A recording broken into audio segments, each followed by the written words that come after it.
stream.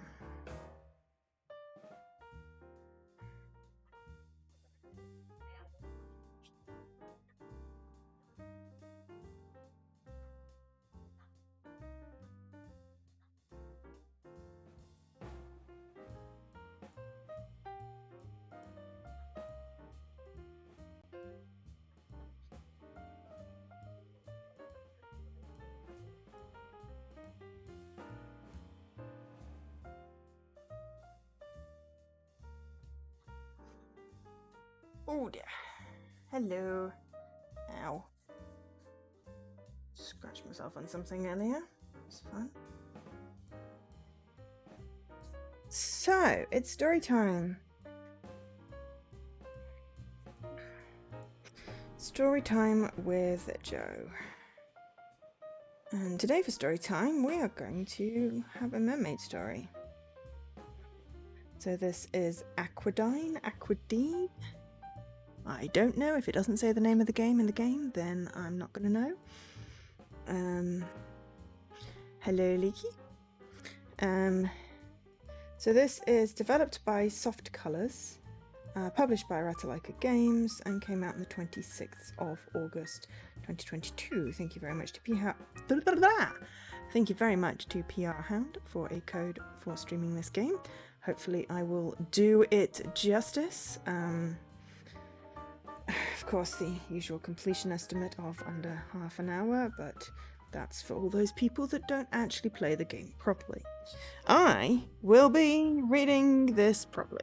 We will be having accents and probably a Scottish mermaid, because why not? It is 20 quid actually. 20 quid, $20, 20 euros. Fairly consistent. It was on an initial sale for 20% off. That's quite beefy for a visual novel, I think. Price-wise. We'll see how long a proper playthrough is. But I haven't seen one. Have I seen? I don't think I've seen one by Soft Colors before. This is the first one they've released on the Xbox, so maybe they're finding their niche. Maybe it's got something extra. I don't know. So the spiel. After his mother was hospitalized for an unknown disease, Robin Leon works as a part-time gondolier to make ends meet, but under an alias named Ciel, which means sky in French. As he finishes giving tours one night, a mysterious voice lures him to discover a beautiful mermaid. She dives underwater shortly after their encounter, which leads him to believe that the ancient Aquadine was real. Robin continues to live out his double life while making new friends and learning more about the merfolk civilization. It's got voice acting. Okay. So this may be story time not with Auntie Jo. Oh, Auntie Jo. Sorry, not doing audiobooks for my niece. This may be... Yeah, so if it is voice acted, that probably explains the price tag, which is fair enough. I do like it when something is voice acted, which may mean that it is fully voiced, partially voiced. I can still narrate. We will have to see. Either which way. It's a wholesome coming-of-age story. Sounds good. There are 18 achievements, all of which are story-based by the looks of it, so I'm thinking it's a single playthrough. I don't know how many choices there will be. I forgot to turn one of my bots off, sorry. I did at least remember to set the thing correctly.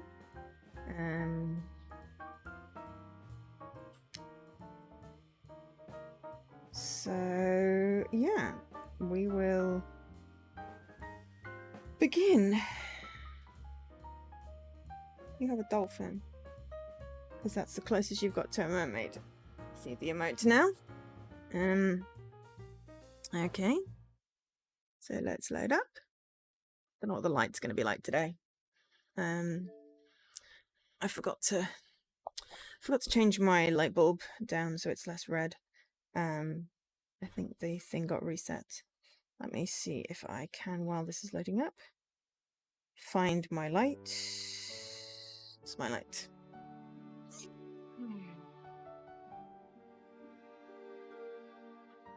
Oh, okay, well, first off, gorgeous artwork.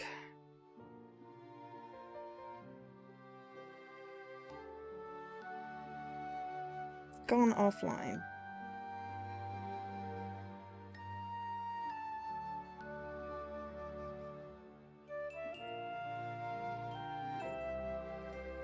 Yes, I am in range of everything. Okay. If it's not picking up the Wi-Fi, then it's not going to it's like, hello, you're there. Talk to me. I'll sort it tomorrow. No, I won't sort it tomorrow. I will sort it later.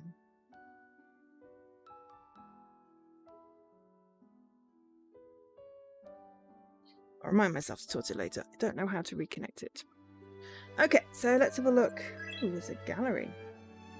Wow, lots of pages of gallery. Let's have a look at the settings. Okay, so let's turn down the music a teensy bit. Text box opacity. Text box. Just because I don't want the music to outweigh the voices.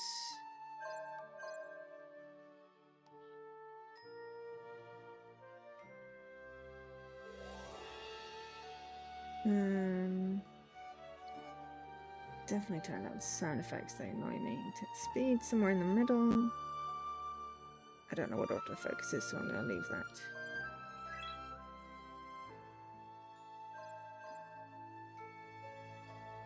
that. If we've got voices, I need to turn that. Mixer.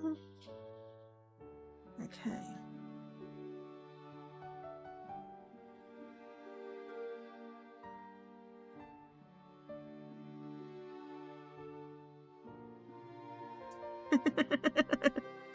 Whatever. Autofocus, auto forward. Brain not engaged today. Okay. Long ago, a devastating drought ravaged the land. Their soil was too parched to grow crops, and their livestock dwindled in number. Heat strokes, hunger, and dehydration took the lives of countless villagers. Without the necessary resources for survival. Sorry, music a little loud. The villagers turned to Levios, the sea deity, and prayed for food and clean water. Levios granted them their wish, but only under one condition: that the merfolk would be allowed to live peacefully among them. Anyone guessing how sooner it's going to be until the merfolk are attacked because people are horrible? And for many decades they did. Over time, however, the merfolk were gradually discriminated against because they were considered abnormal half-humans, inferior beings. Levios became enraged and created an underwater kingdom, now known as Ancient Aquadine, to personally lead and protect the merfolk himself. Until one day, the ancient civilization ceased to exist.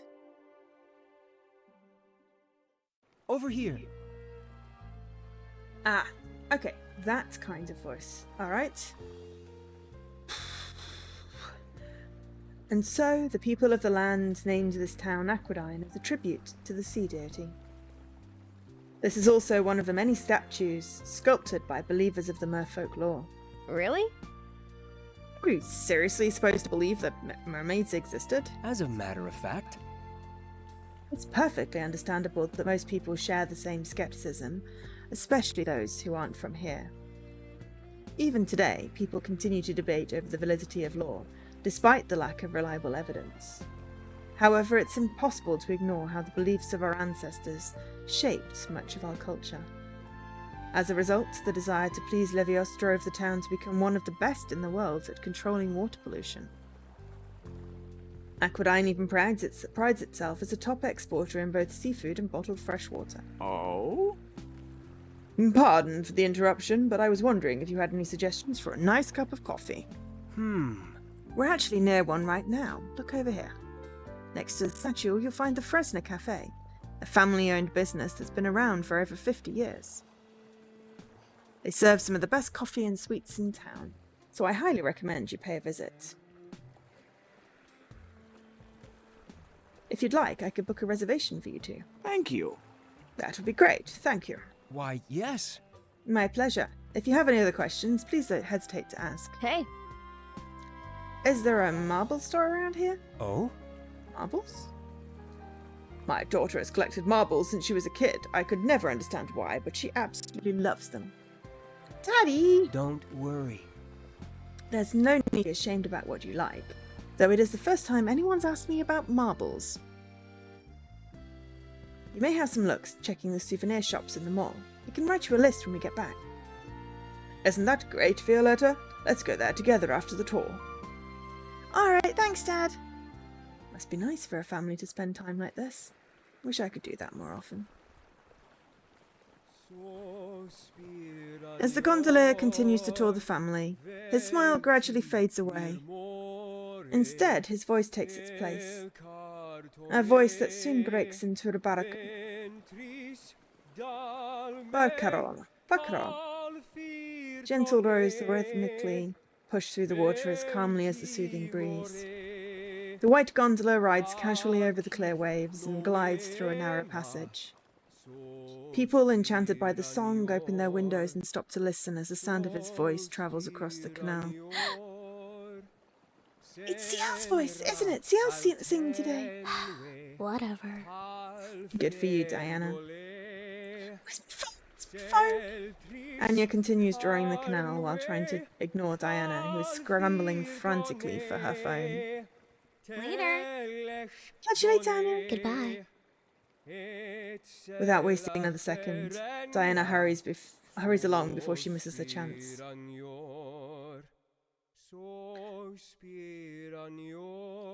Diana inches her way through a crowd of people who are also attracted to the sound of Ciel's voice. She is absolutely determined to get a picture with him. I gotta hurry before I miss him. As Diana chases his voice, she bumps into someone and all of their belongings fall with them. My bad, are you okay? Forgive me. I am fine. Are you injured? Sorry about that. Good. Sorry about that. Diana stares at the other girl for a moment as if she recognizes her from somewhere. Oh! Wait, I know you. You're... Farewell. Diana remains speechless as she gets a better look at the blonde. It doesn't take long before she cracks a smile. I can't believe she's here in Aquadine. Gotta get a picture with her. Oh no, my phone! I just got this darn thing. As she picks up a cracked smartphone from the ground, the other girl disappears into the crowd. Man, where'd she go? I just saw her. At least I can still snap a picture of Ciel. Wow. Done yet? Oh! I saw Elizabeth Rose today. I had no idea she'd be here. Can't believe I didn't know about it. Whatever. Just another human. Interesting.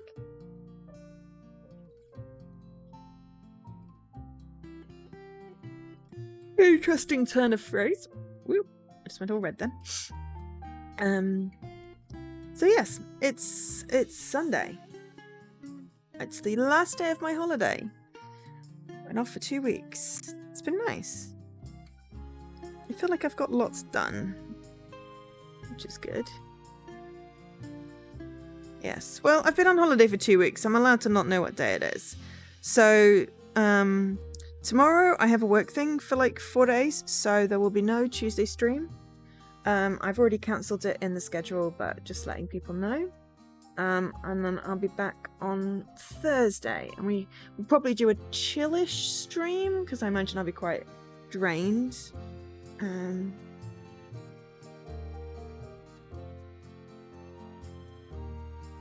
But we'll see.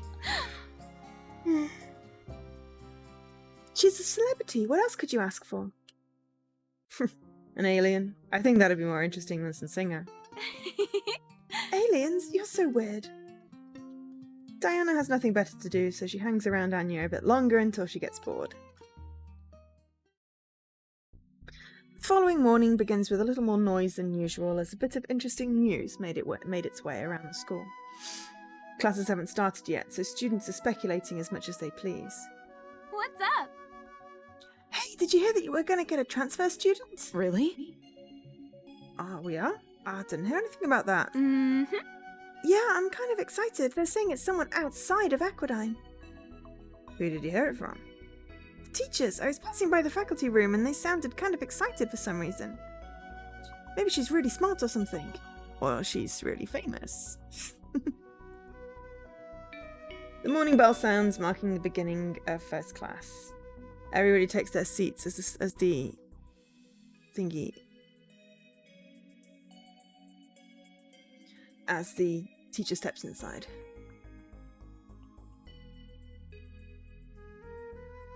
It does look like it's a chalkboard with an aquarium.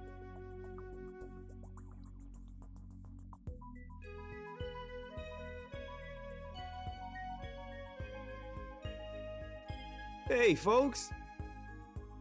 Morning, class. We've got a transfer student from Sylphia who'll be joining us today. Now that the rumours are confirmed, people seem surprised that the transfer would be coming to this class. Nearly everyone's attention is directed at the door, curious to meet the new face.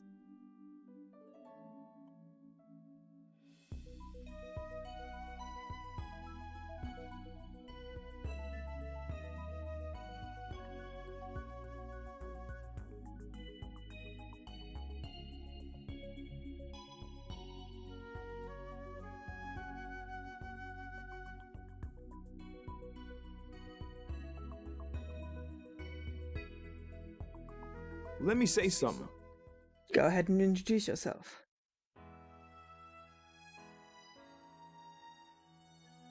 A girl with blonde hair stands in front of the class, only to find the stunned reactions on their faces. Greetings.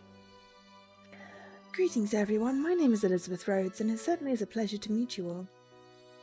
The class is astonished as they can't believe Elizabeth Rhodes, the famous singer from Sylpha, is joining them as a fellow classmate. Despite Elizabeth already introducing herself, Diana continues to stare at her with disbelief.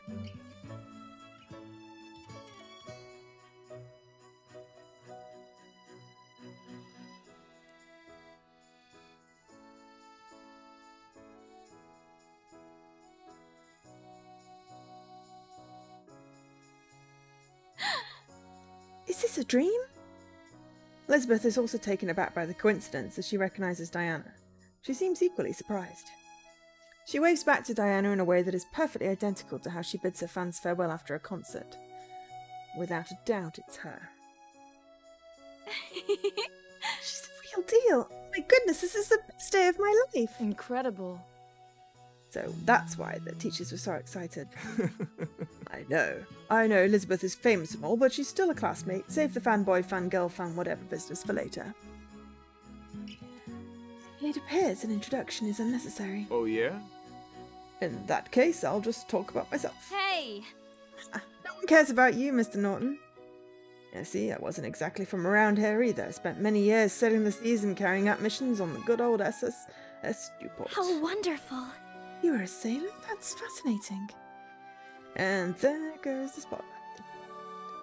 I've been to all sorts of places, but there's something special about this town, I'll tell you that. Have you been to Sylpha? You bet.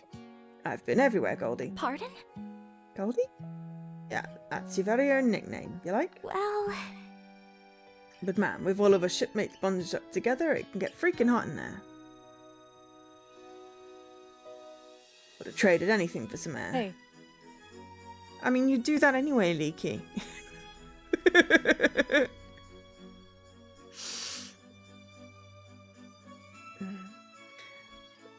Now that you mentioned it, is that why you never wear a suit like the other teachers? Ha, right on the money, Karate Kid. You sure you don't want to see me sweat? But if he keeps this up, we'll start the clock. Almost forgot. Man, I got a class to teach. Never mind. There's a seat over there, Goldie. Elizabeth strolls down a few rows towards the empty seat by the corner before Mr. Norton begins the lesson.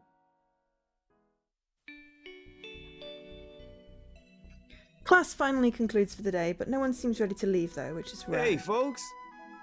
That's it for today, folks. Could someone show Elizabeth round before the next class? Oh, Do it, Mr. Norton. Other students volunteer as well, but Mr. Norton is looking elsewhere. After scanning the lively room, he spots a bookworm reading alone at the desk. He's a perfect target.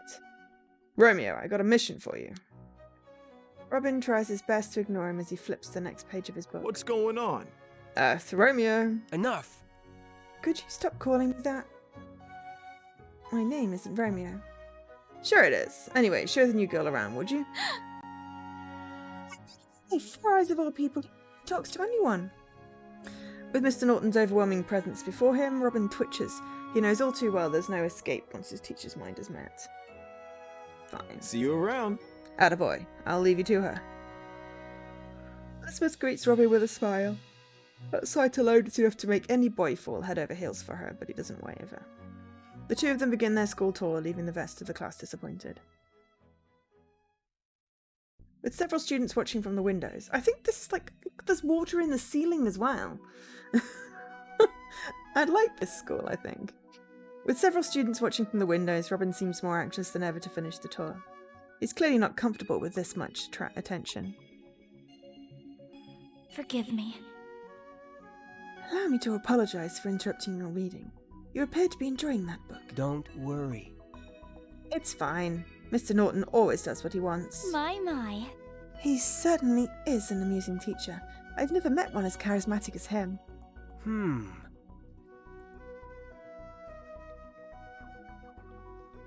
You seem popular for someone new. What do? I'm a singer. A singer, huh? You plan on performing out here too? You see, I've recently moved to Aquadine due to my father's business, so I'm uncertain at the moment. Even if that's the reason why you moved, you could still perform here if you wanted. There are several opera houses. well, To be honest... Excuse me, sorry. I've taken a break from my career. Let's move on, shall we? Elizabeth walks on ahead, leaving Robin a bit surprised by her reaction. However, his demeanour reverts the moment she makes a wrong turn. He follows after her before she gets lost and shows her around from there. After a brief tour around the school, Robin and Elizabeth enter the cafeteria for their last stop. Other than the lunch ladies getting things ready, it's just the two of them. And finally, here's the cafeteria. my. Oh, you managed to try out your menu. Do you enjoy sharing meals here with your friends? Sure. Anyway, I guess that's it. One moment. I wish to thank you for showing me around. To be honest, I was nervous about transferring school. Really? Do you miss your hometown? Suffolk was the town I grew up in after all. Perhaps I require some time to grow accustomed to these changes. You are too kind. Thank you again for your time. I shall take my leave now. Actually, there's one more place I haven't shown you. Robin leads Elizabeth out of the cafeteria for their last stop on the tour. A few footsteps echo through the barren stairway before they reach the top floor. Turning the doorknob, Robin and Elizabeth shield their eyes from the bright sunlight. How wonderful. Beautiful! You can see much of the town from up here. The seagulls chirping out over the soothing waves, the ocean breeze pressing against our faces, and a bird's eye view of the town. This is my favourite place. My. Really? I would have thought you would have said the library. Way to judge a book by its cover, but that's not what I meant. This whole town is my favourite place. That's why I can understand how much you miss your home. For a while, neither of them say a word as they continue to savour the scenery in silence. Since you're already here, you may as well learn what this town is like. You can even tell your friends about your experiences whenever you visit them. After getting lost out examining the wondrous town from a distance, Elizabeth looks at Robin and notices he's smiling for the first time today. Forgive me. What was your name again? Robin. Robin Nian. May I call you Mr. Bookworm instead? I believe that nickname suits you quite well. No. Robin will do. You see, You remind me of someone I met a long time ago. Thank you again for guiding me and for sharing this view. I will never forget it. Robin and Elizabeth head back inside as it's nearly time for their next class. After another long tour, Ciel sculls towards the dock and reaches his rope. He extends his hand to help his passengers off the gondola. Thank you. Thank you for choosing the Cloud Company. Have a good evening. Once they go their separate ways, Ciel stretches before grabbing the doorknob. But just as he nearly opens it, he hears a familiar song. It's a song? It's my song. It's faint, but she has a nice voice. Did your voice change? You sound like a little girl. No, Grandpa. Someone else is singing my song, so I kind of want to follow it. Its response is met with a brief moment of silence until someone hurries out the door. Oh, yeah? What are you doing? Do you not know about the sirens?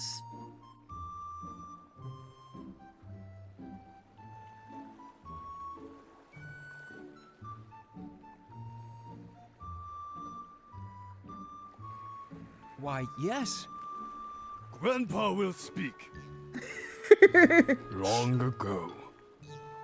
They are beautiful, yet dangerous creatures who lure sailors towards rocks with their song, then crash. All the men drown. Isn't that just a myth? This whole town is built on mythology. You of all people should know that. So? Never said I believed in it. But you are just a boy. You're too young to die. Oh dear. Hey! The compressy thing works. I'm not peeking my mic. Phew! Yay! Thank you to Leaky for sending me the video for sorting that out. It was really, really easy. It was just a filter. But yeah, it's like stopping it going into the red and peeking out.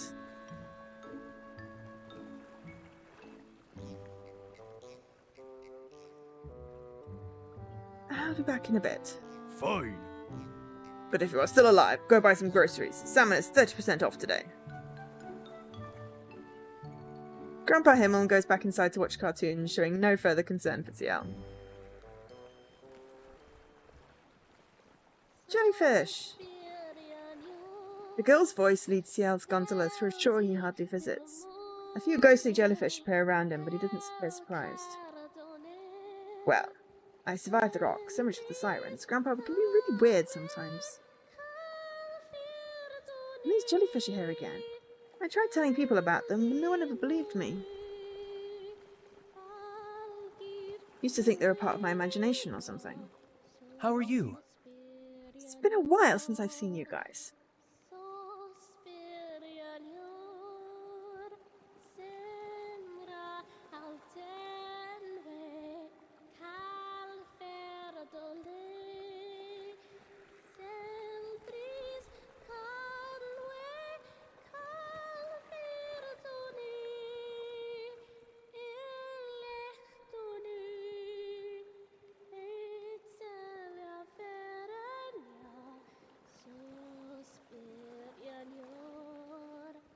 The jellyfish don't respond.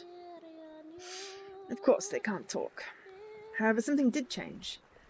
The girl's singing stopped. Ciel turns towards her direction, his eyes widen. Could it be? A siren. Wait, what am I saying? Sirens are half bird. This is a mermaid. Ciel pauses before realizing the girl before him isn't something he sees every day either. Mermaid? Frightened, the mermaid quickly dives underwater and swims away as fast as she could, leaving Ciel speechless. You don't believe it? Did I really see a mermaid? Ciel wanders around the shore for about half an hour, but he comes up short of any clues. She's gone. Guess I scared her away. Bloop bloop. Count the mermaids. The jellyfish linger by as if they're watching over him. He stares back and cracks a smile.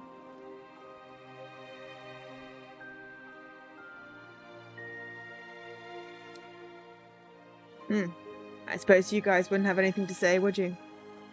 Ciel doesn't hang around much longer, since it's getting late, so he skulls home.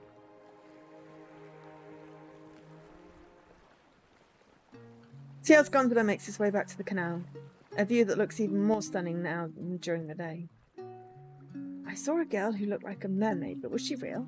It was dark, so maybe I was seeing things. Hey. Hey Ciel, how have you been? Hello. I'm doing fine, thank you for asking. What are you doing out here so late? I thought your shift ended a while ago. It is. I'm just on a late night scull. Guess you're wrapping things up too? Yeah. I'm just taking out the trash. It's almost time for us to close for the night. Cameron works for his family's restaurant whenever they need extra hands, which is quite often given their success. Young Pizzeria is a highly recommended restaurant for tourists and locals alike, so their popularity is comparable to the Fresco Cafe. Cameron, did you hear someone singing earlier? What? It's kind of noisy in the restaurant, so probably not. Was it you? No. No, but it was my song then. You mean Tori's song? How's she doing, by the way? From what I've heard, Tori seems a bit better these days and even reads more despite her failing vision. That's good. I heard she had trouble seeing and walking, so I was worried. It's an unknown disease that the doctors never witnessed before. They're not exactly sure what caused it or how to cure it. Robin doesn't like talking about it, and I heard that guests other than family weren't allowed. Sorry, but I hope you understand. It'd be overwhelming for her to see so many unexpected visitors. I was wondering... If you could make an exception for me to see Tori. I'm really worried about her. She was the most requested gondolier in town before you came along, and I looked up to her. Others probably feel the same way. Why, yes. In any case, I'll talk to Robin. You've known him for a while, so I'm sure we can let you visit. Really?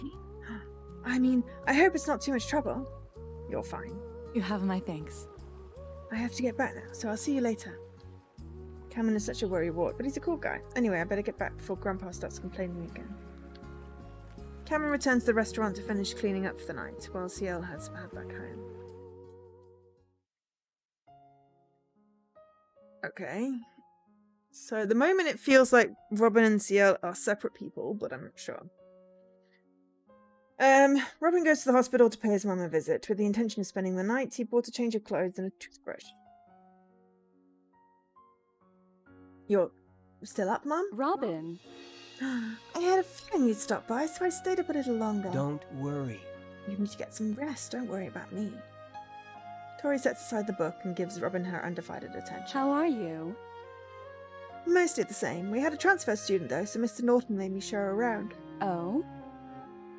Her? What's her name? Elizabeth Rhodes. Do you know her? The singer from Silver? That's exciting. Maybe you could be friends. Someone like me. She'll find out what everyone else thinks of me sooner or later. But you two have something in common. After all, I heard you've been singing lately. Ciel? Ah, the room was quiet enough. One could faintly hear crickets chirping outside. After a brief moment, Robin fixes his glasses. Really? How many times do I have to tell you, Mum? Just call me Robin. My. Right, I'm sorry. The nurses just can't stop talking about you. Anyway, how are you feeling? Did Dr. Woodman say anything? Well... My condition worsened a little, but I'm still doing okay. I see. Hopefully everything works out. If you get better, we can go sculling together. I'm excited to see how much you've improved. Sure. Yeah, it's been so long since I've seen you with your. It brings back memories. Do you remember those fresh pretzels we used to eat by that dock? We used to go there almost every weekend. Why, yes. Those are so good, especially when you dip them in warm cheese, and the smell of the butter will just lure people in. There's a family that sells them near the floating market. I'll bring some when I come back. It's okay, you don't have to. How come? I thought you liked them too. I love you. We'll go together next time, okay? Okay. Robin and his mum continue talking about their days until it gets late. It's past midnight and Robin spends the night in his mother's hospital room, resting over on the couch. I don't know how much longer it'll take before all these bills get paid off, but I'll keep working for her sake. That mermaid. That was a mermaid, right? Robin tilts his head and gazes over the moon by the window. His eyes can't stay open for much longer and he soon falls asleep. Whoa.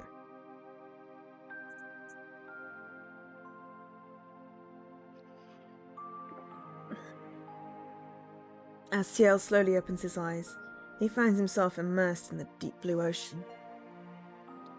His fingers reach out towards the radiant sunlight that glimmers over the surface. Where am I? Wait, am I breathing underwater? Schools of fish wander past him, directing his gaze towards a massive chunk of stone. What is this?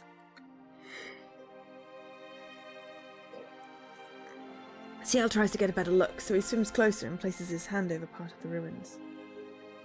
It's covered with strange inscriptions, possibly in ancient language. Could it be? You see. Yes, you stand before Aquadine, the true city of Aquadine. Ciel frantically looks around to see which direction the voice is coming from, but no one is there. You are not to tell anyone what you witnessed this evening. What are you talking about? Fool. The young mermaid. Wait, did I really see a mermaid? And how does he know I saw her? Who are you? Suddenly the ruins begin to shake and collapse as if an earthquake is stirring underwater. A larger building breaks apart and tumbles towards him. Ciel desperately tries to swim away, but he can't escape. His cries are muted by the crashing stone's impact.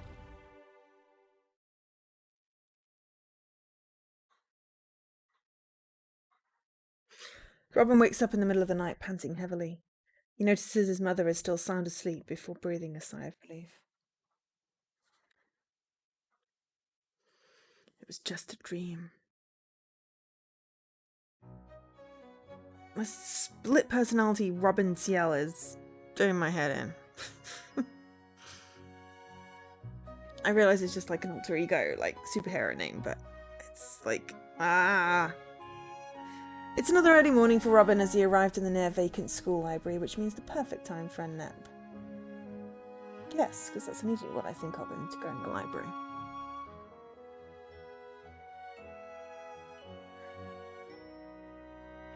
Robin's tired body crumbles over an empty table.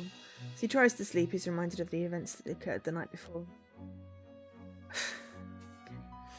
I never thought mermaids actually existed, always believed it was just a myth, but maybe they're real.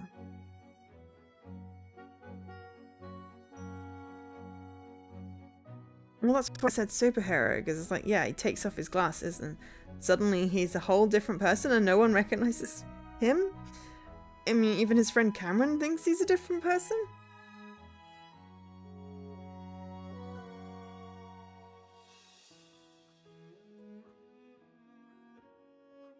It's really weird. Whose voice was that in my dream anyway, and why did I see ancient Aquadine? I have so many questions, yet no answers.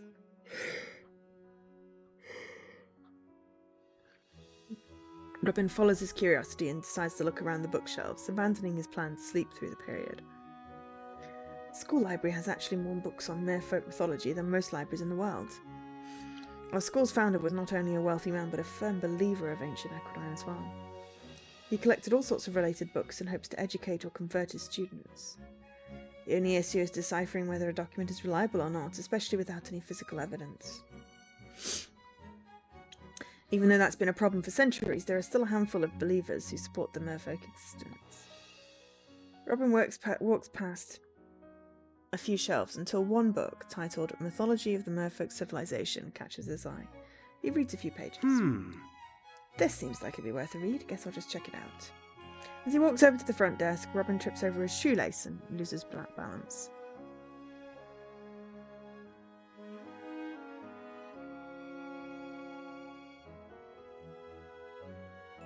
No, there's only one Joe. Joe just sometimes puts contact lenses in because she had to do her hair. Can't do that in specs.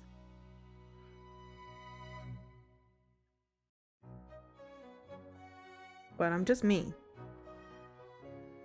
There is only one Joe. Whoa! A girl with straight black hair who was sitting at a nearby table sees the book over the marble floor and picked it up. Wow. Here, you dropped this. As Anya returns it to Robin, she notices a book about merfolk and is taken aback. Thanks. A book about merfolk? Yeah, I just felt like reading up on Aquadine's history, but it's still debatable whether they existed or not. Whatever. You do you. Without wasting another word, Anya flips her hair and walks away. Robin parts ways as well with something new to read. Later that evening, Ciel guides his customers across the canal, lit with street lamps on both sides. Through the light's reflection, he sculls gently enough so that one could barely hear the sound of his oar. It's almost as if the gondola is floating through the indigo sky, surrounded by a swarm of dancing fireflies. Once they finally reach the cloud company, Ciel lets his customers off at the dock and bows to her. Lets his customer off at the dock and bows to her after the tour. After waving goodbye to her, he looks towards the direction of the shore, curious where the mermaid would show up again. Grandpa will speak. Robin, time to fix dinner. Grandpa is very hungry. I'll be out for a little longer, Grandpa, and stop calling me Robin while I'm in uniform. You'll blow my cover. It's like totally not wearing my specs and doing my hair differently. Oh, yeah? You want your grandpa to starve? No, then come inside. Just give me an hour. I want to spend some time alone. Take this lantern and don't be out too late. Don't worry. Thank you, Grandpa. I won't be gone for long. Did you find out who was singing that night? No, I didn't. I just felt like looking around some more. Fine. Just watch out for sirens. You worry too much, Grandpa. I came back last time, so I'll be fine. That's what they all say before they disappear forever. Ciel wisely leaves before his grandpa can go on another long spiel about sirens. Also, Angel SK is not capitalized, and it bugs me when people capitalize it. That's why specifically it's not capitalized in my username. The Joe Pie is.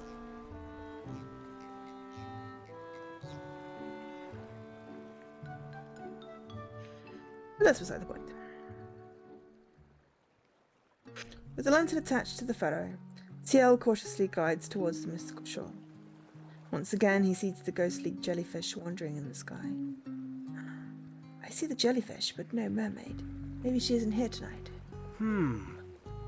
After seeing me, I wouldn't be surprised. Oh! God damn it! I literally just sat down. Can we not have the yawning?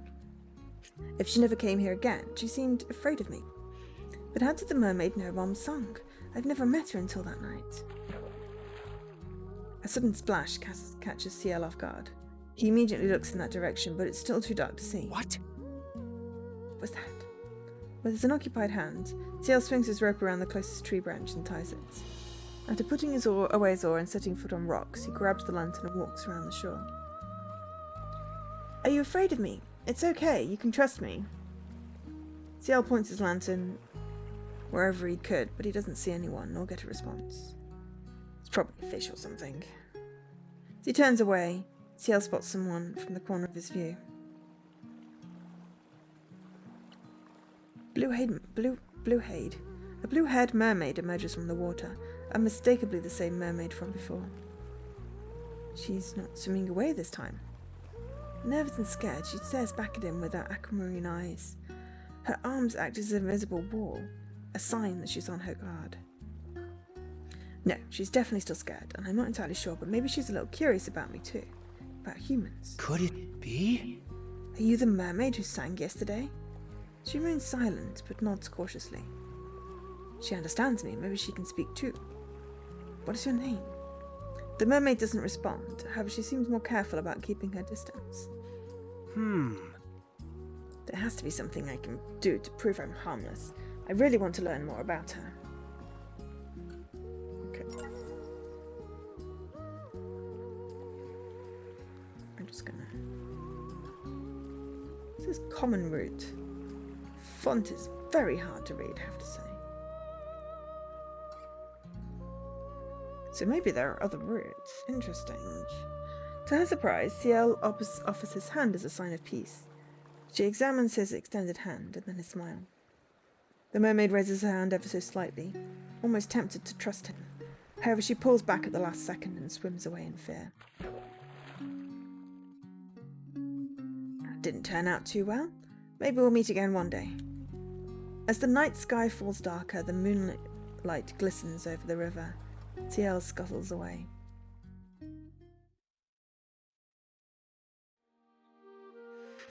On the following afternoon, Ciel passes by a dark-haired girl who's drawing in her sketchbook. Since she's listening to music, she doesn't notice one of her pencils rolling off the case. While Ciel walks over to retrieve it, he recognizes the girl from school. He pretends he's never met her before to protect his alias. Hello.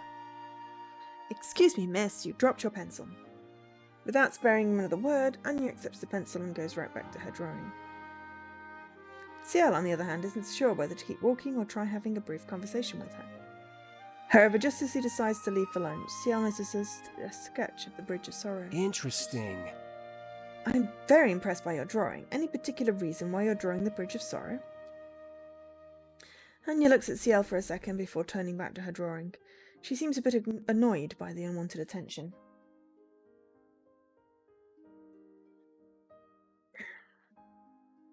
It's okay. You don't have to answer if you don't want to. I was just curious. Well, The carvings depict a tale of a man and a mermaid who fell in love.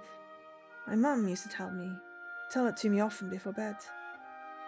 This man here was a young sailor who set out to sea alone in a small wooden ship. He wanted to explore the world and learn about all sorts of different creatures. But a violent storm destroyed the ship one night and the sailor fell deep into the ocean.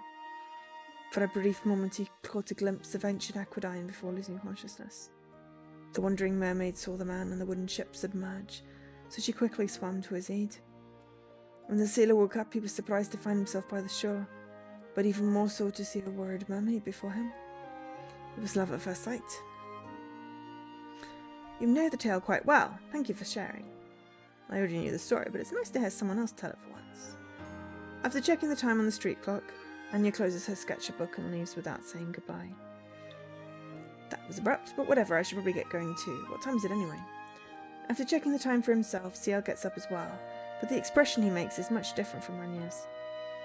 What? Oh, only 20 minutes left before the next appointment. I wasted too much time here. Ciel has no choice but to skip lunch in order to make it back on time for the tour. Ciel hurries back to the cloud company and notices a girl waiting by the dock. She looks back and, much to his surprise, is a familiar face. An understatement, to say the least. Could it be? Elizabeth? greetings. Good afternoon. Shoot, I'm not Robin right now. I need to be more careful about what I say. Hello. It's so nice to finally meet you. Welcome to Aquadine, Miss Rhodes. Hopefully I didn't keep you waiting long. Not at all. I am still rather early. You're very kind. My name is Ciel, and I will be your tour guide for the day. How nostalgic. It's certainly been a while since I rode on a gondola. Ah, so this isn't your first time. Do you remember which company served you in the past? You see, Yes, it was actually this one many years ago. Oh? Is that so? In that case, welcome back. Are there any particular sites you would like to visit? Surprise me. As you wish. Please follow me to the gondola. Ciel offers his hand to help Elizabeth onto the gondola before they begin their tour. After helping her onto the gondola, they begin travelling through a canal. Regardless of who is serving, Ciel makes sure to treat all of his customers with the same kindness. How are you? You've said you've ridden on a gondola before. How did you like it? you see. Let's see. It wasn't a particular moment or sight that made it so memorable, but rather the whole experience of exploring a new town. Even as a mere child, I loved everything about it. However, my parents weren't actually present during the previous ride. It was only me and the gondolier. Oh? But weren't you really young back then? Your parents shouldn't have let you go alone like that. Well, I actually stuck out of the hotel on my own. Needless to say, I was thoroughly punished upon my return. Wow, you're a lot bolder than you appear, I'll give you that. My friends in Sylphie used to tell me that quite often. That reminds me, I toured a family from that town a few days ago. The Bellow family.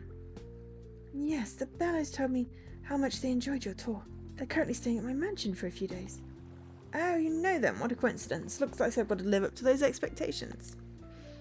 As the gondola glides further into the canal, an old yet well-kept temple appears in their sights. Over here. If you look ahead, you'll notice the Aqua Temple, which was modelled after what was believed to be ancient Aquadinian architecture. It was built as a tribute to the sea deity Levios after the underwater civilization diminished. pardon? Why is this town named Aquadine? Clearly it is not underwater. That's a good question. The townspeople changed its name to Aquadine to honour the civilization Levios created. The previous Aquadine is now often referred as Ancient Aquadine. One moment. Ah, did such a place actually exist, an underwater civilization? As a matter of fact. To be honest, no one knows. While much of this town was built on mythology, there isn't enough concrete evidence. Nevertheless, the mythology had a clear impact on our culture. As we continue our tour, you may recognise that other buildings appear You may recognize that other buildings appear inspired by the temple. Is that garden part of the temple? Why, yes. Yes, it is. The gates seem to be open, so it's available to the public at this time. If you don't mind. I'd like to have a little picnic over there, if you don't mind.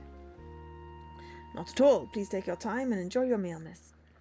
Well, that's a first. I've had a guest ask for a lunch break before, but maybe she's wanting to share. Making sure that no other gondolas were passing by, CL turns towards the garden and finds a place to disembark. Wow, that looks tasty. Elizabeth takes out an abundance of food from her picnic basket, much more than CL ever imagined. A bottle of orange juice, a wide variety of colourful macarons, a scrumptious baguette stuffed with rare roast beef decorate the large blanket. A disturbance is in the air, the sound of an unidentified creature growling from CL's stomach. Elizabeth, nearly taking a bite out of her baguette, turns and sees a starving gondolier beside her. This is what happens when you skip a meal. My. Oh dear, I bought far too much food for this trip. But could I really finish it all on my own? Whatever shall I do? She gives CL a quick glance and smiles before taking her first bite, leaving him helpless as she devours it. I thought you were nice. I'm merely teasing you. Would you like to join me? Thank you. I appreciate it. CL snatches a baguette and wolfs it all down in an instant. At that moment he is anything but a handsome gondolier. I seem to have quite the appetite there. Sorry, I woke up late and haven't eaten this morning. Rest assured. Well, there is plenty left. Please help yourself.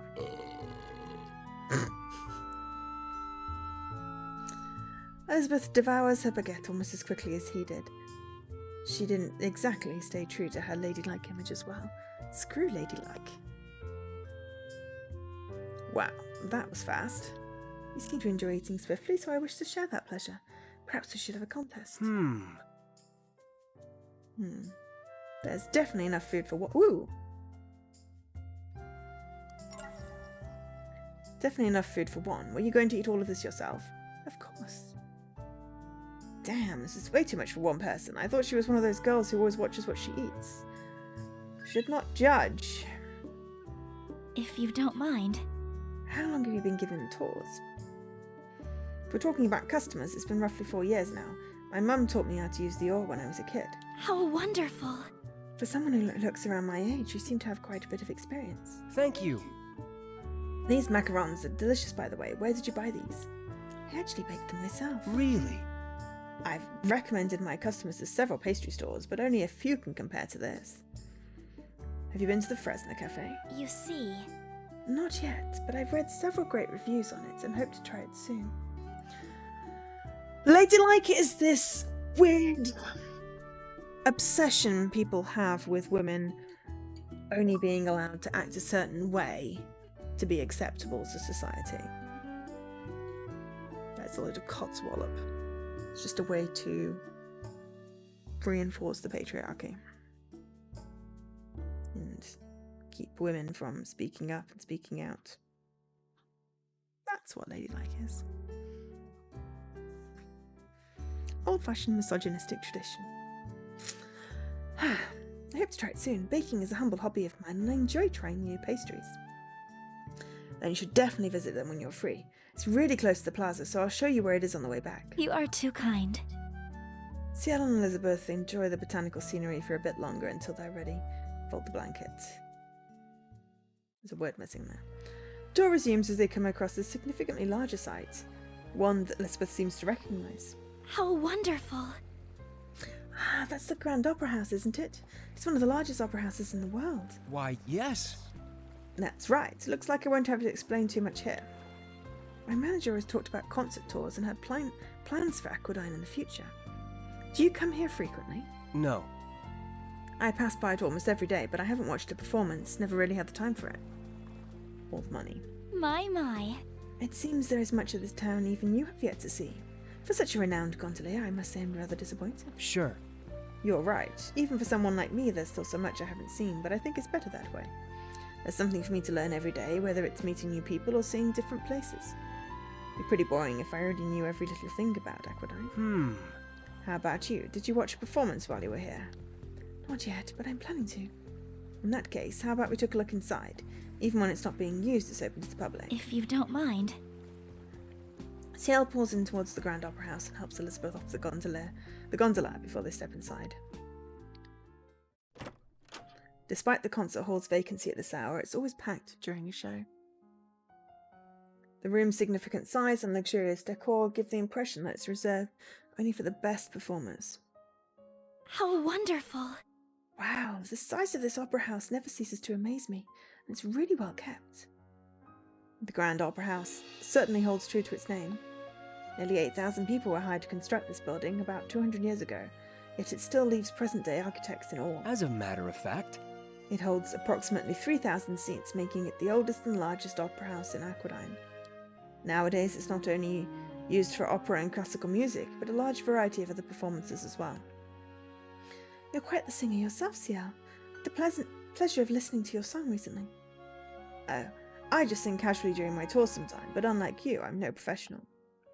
They let their eyes gaze the grandiose hall in silence, as if they could imagine an actual performance happening. It's really easy to see Elizabeth singing on stage. With news of her now living in Aquadine, having her perform here should be a no-brainer. But when I brought it up in school, she didn't seem comfortable. I wonder why. My. You were spacing out again. Do I bore you? No. Not at all. I was just wondering if you enjoy singing. Elizabeth is caught by surprise, and she pauses briefly before answering her. Well... Of course I do. I've been singing ever since I was a little girl. Talk about a young prodigy. Your parents must be really proud of you. No. You are mistaken. Before I found success, I fell short of countless expectations. I was never truly passionate about singing. Then why did you pursue this career? You see... My parents were often busy with work, so they would hire specialists to teach me all kinds of skills. It was their method of keeping me occupied while they were away. Music lessons, however, was a particular interest to my mother, because she used to sing in the choir herself. Even then I did not care. It was just another chore, another specialist hired to teach me a worthless skill. But my mother encouraged me to keep practicing, and she would always listen. I could finally feel a connection with my mother through singing, and it was the closest bond I had with her. That alone was enough for me to keep singing after all these years, see her smile and praise me. She even gave me these hair ribbons as a gift, and I wear them every day. That's really sweet. I admire the dedication you put into your career. Now it is your turn. Where do you sing? Well, while it's common for gondoliers to sing during their tours, I don't do it for anyone's entertainment. Singing helps me relieve stress, and it's how I keep calm whenever I'm reminded of my problems. If you don't mind. May I ask what troubles you? I'd rather not say. It's personal. Recognizes a change of mood, Elizabeth rests her hands over Ciel's to assure him that it's okay. She gazes into his eyes with sincere concern. There are times when someone is in need and requires the support of others. I will listen. Taken back by how considerate and kind she is, Ciel stutters. Deep down it looks like he wants to talk about it, as if he's been holding in his feelings for a long time. Finally, a few words escape his lips. The problem I face also happens to be the reason why I give tours. My mum. Just before Ciel utters another word, he stops himself. He seems afraid to share more about his past. Sorry, it's getting late. We should head back now. Of course. Ciel escorts her outside before wrapping up the tour like usual, but Elizabeth still seems concerned. A luxurious black gondola drifts towards the school entrance before coming to a halt. The elderly butler who scolded helps the young lady off shortly after they disembark. Does something bother you, Lady Elizabeth? You've looked worried all weekend. Well... Appreciate your concern, Alfred. However, your words don't quite match your expression. Don't mind me. While a Monday morning can be considered a drag to many, hearing others moan in agony is music to my ears. Sadist. Pardon? A drag? How can a day be dragged? That's why no one could ever get you to laugh at their jokes. Anyway, have fun at school. And with that, Alfred takes his leave. As the black gondola drifts away, Elizabeth follows a different current, one full of students. Why does Alfred always have to be so sly? If it weren't for his repulsive personality, he'd be the ideal butler. Hey, sis! Hey, Mimi, did you read that post? The one with Ciel and Elizabeth? Yeah. Someone posted pictures of them and they look really cute together. Really? Do you think they're dating?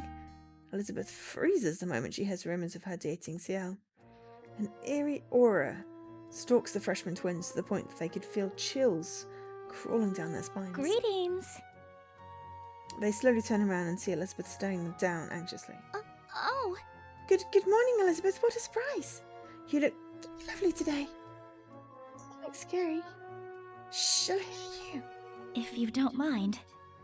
Would you both be so kind as to tell me about these posts? Okay. Elizabeth's interrogation on the frightened twins begins, and she looks determined to squeeze them dry. Meanwhile, students in the classroom are gossiping about the same thing. Diana is no exception, of course. What's up? Did you hear about those rumours spreading around? Someone saw Elizabeth and Ciel hanging out over the weekend. People think it might have been a date. Really? Mm-hmm. We should ask if Elizabeth wants to have lunch with us. I want to find out more.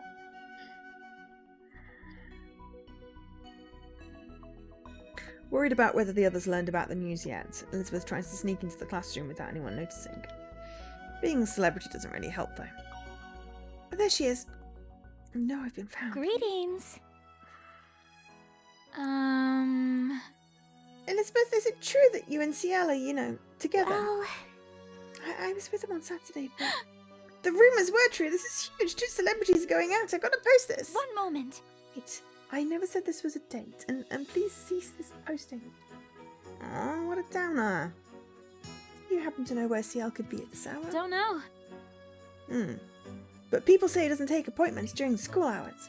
I see. Perhaps Mr. Bookworm may have been of assistance. Huh? Mr. Bookworm? She's probably talking about Robin, but he didn't even know Elizabeth existed until she moved in. That's so true. But you never know, rumour has it that Robin and Ciel could be related, so you might actually know something. I'm not surprised. Rumours, huh? You never change, Diana. Anyway, since Robin isn't here, you'll probably find him sleeping in the library. My. Thank you. It seems like he really does spend as much of his time then. Elizabeth heads out to the library, hoping Robin could offer some advice.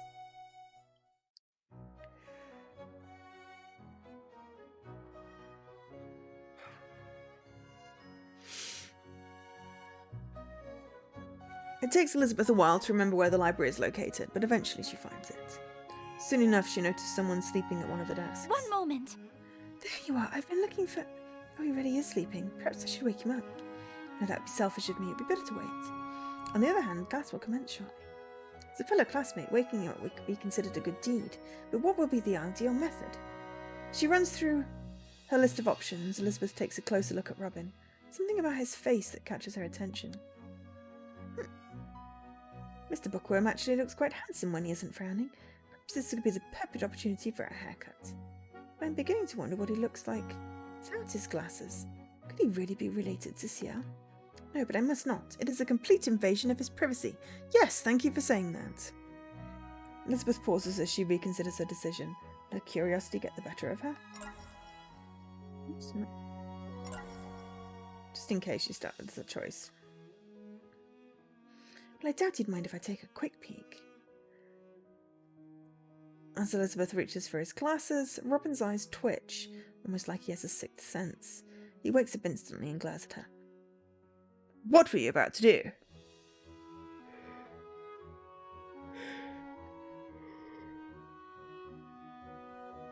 Greetings. Good morning, Princess. I really wish to be of assistance by waking you up before class. What? Princess? Yes, you would be the princess who always sleeps. With a single kiss, you should be free from this curse and rise once more. My. It's such an adorable reaction. Another girl notices their conversation has gotten out of hand, so she decides to approach them herself. Is that clear? I'm sorry. We'll leave. Come on, Elizabeth, let's... Ignoring what Robin was about to say, Elizabeth maneuvers around and glances at the sketchbook. How wonderful.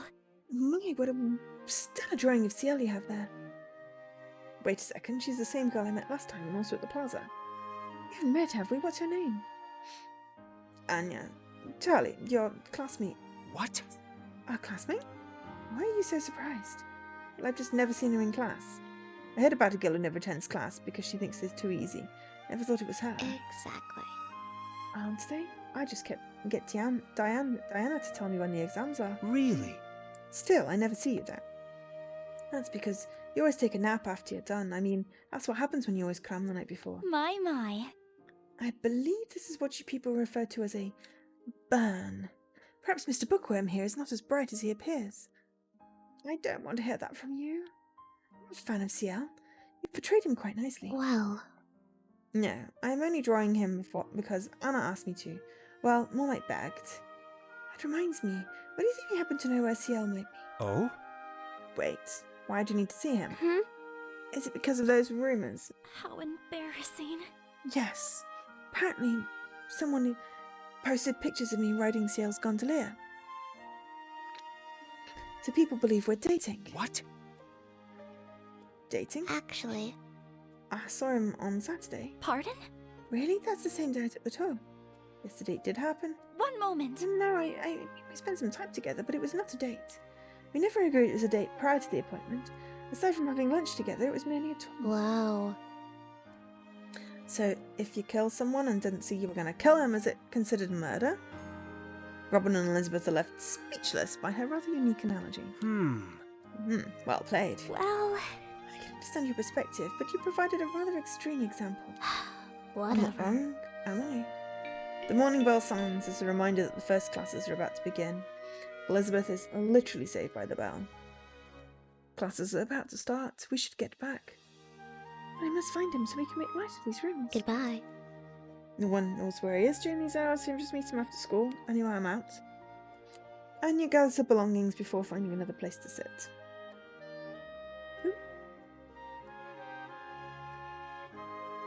Mr. Bookworm, you're required to join me after school. What? You don't need me. I refuse. You should be our witness once we both confirm these rumors are false. I'm depending on you. I'm giving a chance to say something back. Elizabeth hurries out the door. No!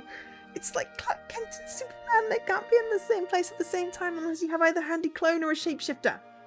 And she's gone. How am I supposed to get out of this? Robin is troubled by this development since his identity could be at risk, but he'll have to worry about it later. Why is he hiding that he's the gondolier? I mean, his mum said people know this. Why would then it be a stretch to think that he would need to have a job?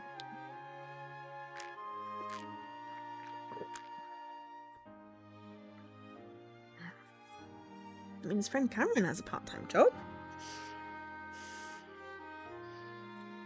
Ooh, really need to fix the white-red colour bands. But that requires me reconnecting my bulb, which is refusing to acknowledge that it exists. So. Robin decides to spend his lunch break in the courtyard to gather his thoughts. With his back literally against the wall, he continues brainstorming solutions for his problems.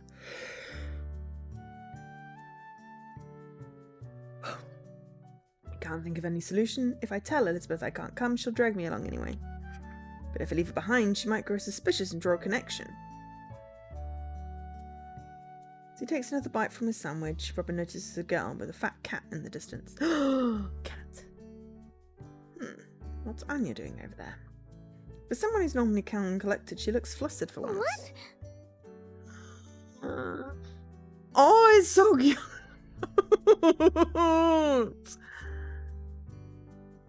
It's so cute. Banjo, why did you follow me to school? I'll get in trouble if someone sees you. Meow.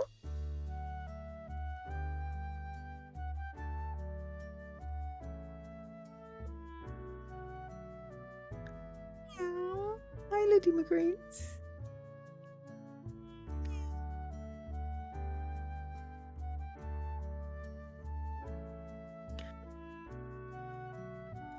And the same colour eyes. I was wondering that myself, Leaky.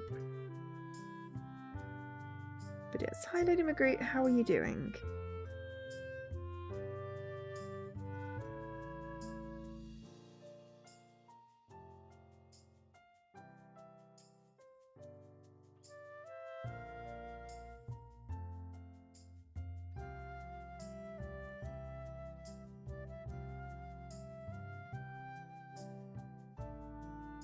What am I gonna do with you? Looking around to make sure no one is looking, Anya stealthily takes out a bag of carrots and offers one to Banjo. Carrots. Well, I'm sorry, I know it's vegetables, but I don't have anything from Burger Jack. After you eat, go hide. I'll come back for you later. Anya. Is that your cat? You're recovering from a day of being outside your house. Yeah. I have a work off site. Okay, every time I put my arm in the picture because it's so blinking white, it makes my face go red. Yeah, I've got a work off site and I'm not back till Thursday. And there's a lot of people and it's gonna take recovering from, so I hard relate to that too. At least it's happening after my holiday. Though maybe maybe it should have happened before my holiday. Don't know. But we've got Friday off in lieu because Monday's bank holiday, which we didn't know about when we booked the offsite. So at least I'll have a long weekend to recover, which will be nice.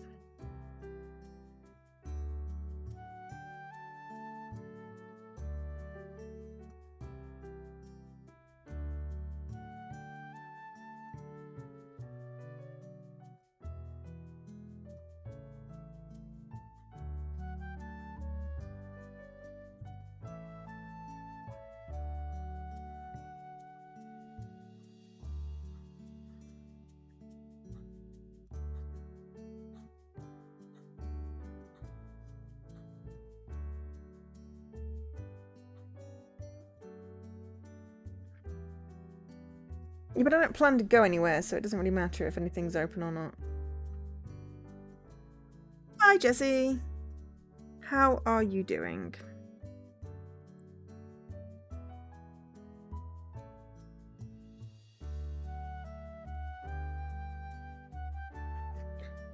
Robin, I mean, Banjo isn't mine, but I know her.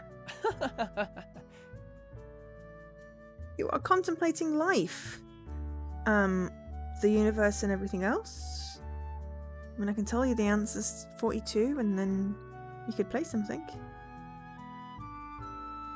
You went and did something fun yesterday, but there are other things that are less fun that come with it. Yeah. And then there's the recovery time. Whether you do something fun or not, there's always recovery time, and that sucks.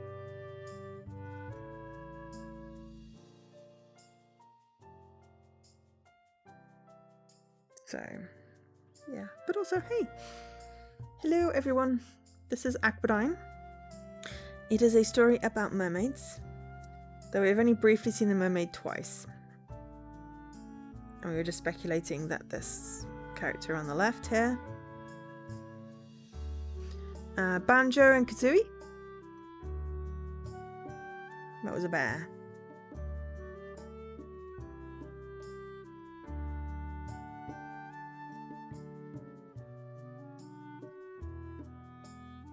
Love, streaming, lunch, stuff. I mean, that is a selection of things to think about.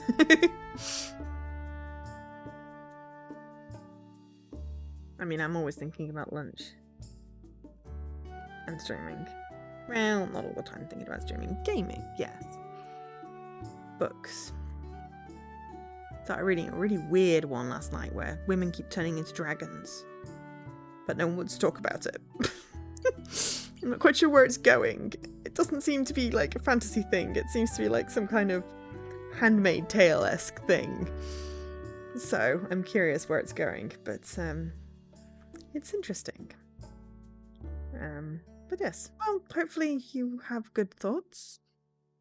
Or positive thoughts, I guess, not necessarily good. But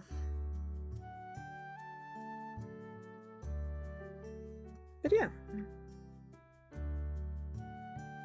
Complicated. Ah, oh, damn it.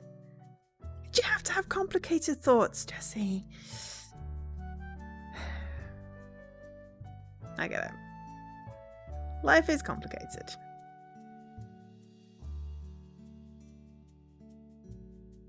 But not necessarily good that it's complicated. Sometimes it's nice when life is simple. My last week was vaguely simple. It was some games, watching Criminal Minds on Netflix. No, not Netflix, Disney Plus.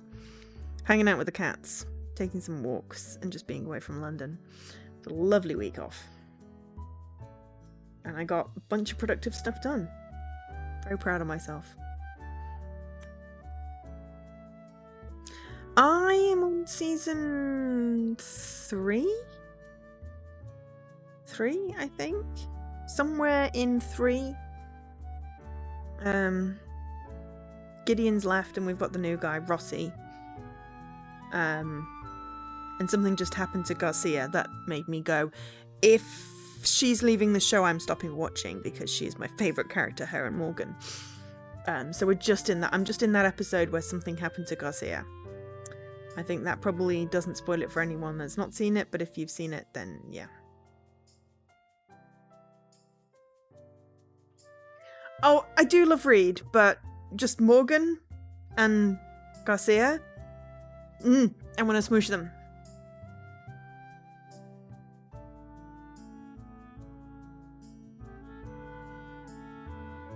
I mean, Reed is like my second favourite.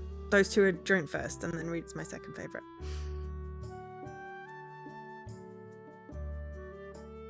But yeah, so I'm on season 3. I started it like last week.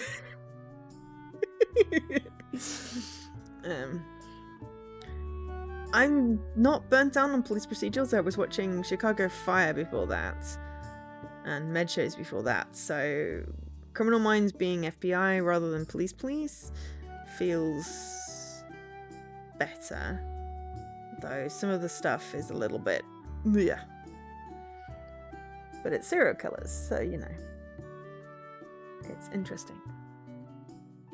But yeah, I like the show. But yes. I am somewhere in season 3. And I know there are like 11 plus seasons, so it'll keep me going for a little while. But luckily it's on Disney Plus, which means I've got the whole of it. The whole of it. Which is great.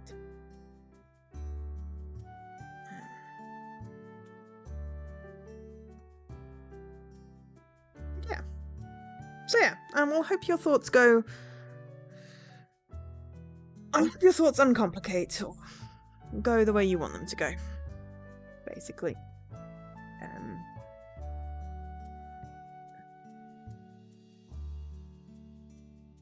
Do I know why Gideon left the show? The character or the actor?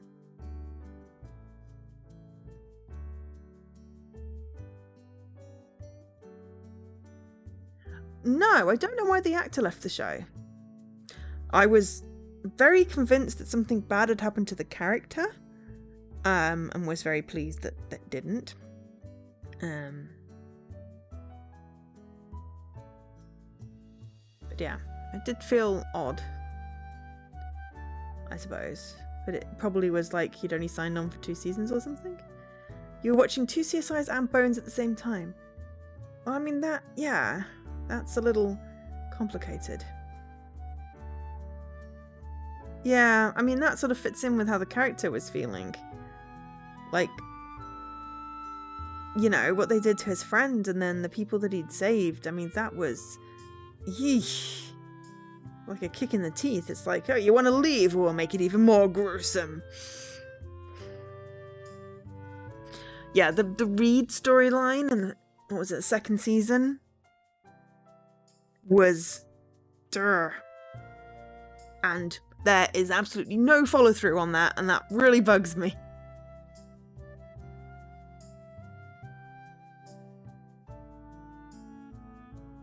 Frank was a disturbing villain.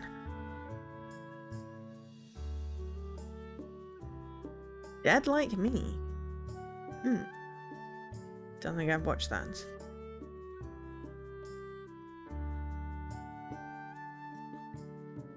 Don't think I've watched that at all, or even heard of it. Which one's Mandy? Oh, Mandy. Is Mandy the one that plays Gideon? Jason Alexander. Jason Alexander? Who's Jason Alexander? I'm terrible with names.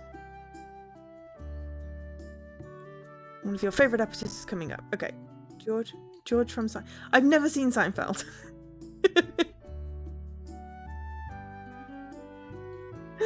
I will look up who it is so that I know when it comes up which is your favorite episode. But yes, as I said, I'm on the Garcia episode in season 3. Well, they're resolving that. Hi, Havor. So, yeah. Oh, I may have actually heard of Dead Like Me. Grim Reapers. Maybe I watched it. Yes, I am. I'm really enjoying the story so far. Speculation as to whether, no, obviously no spoilers, you've already read this one, whether the girl on the, can't point. The girl on the left looks like the mermaid in colouring, whether that's just a coincidence or not. But yes, we've just met her and her cat. And the boy on the right is trying to figure out how he gets out of the new girl at school, finding out that he's actually the alter ego that everyone's obsessed with. So that's where we're at. We've only seen the mermaid twice. And as we actually have reached a nice pause, I might take a quick break and replenish my tea, because it did run out the last time I hydrated. So we might take a very quick tea break, and then we'll continue and find out what's going on with this cat. So I will just hit a save, just in case, and I'll be back momentarily. And then I'm going to look up who George from Seinfeld is, so that I know when Jesse's episode comes up.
Have a nice lunch, Jessie.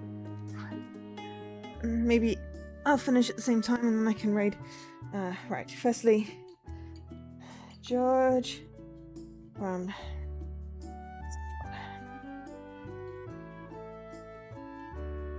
Played by Jason Alexander. Oh, him! Okay. Really big forehead.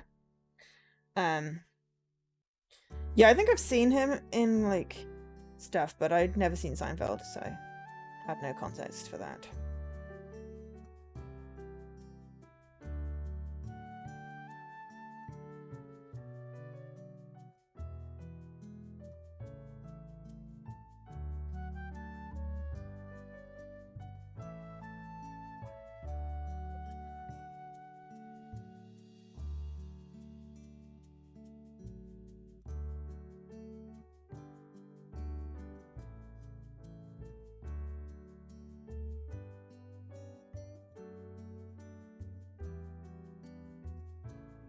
Anyway, soda lunch is good.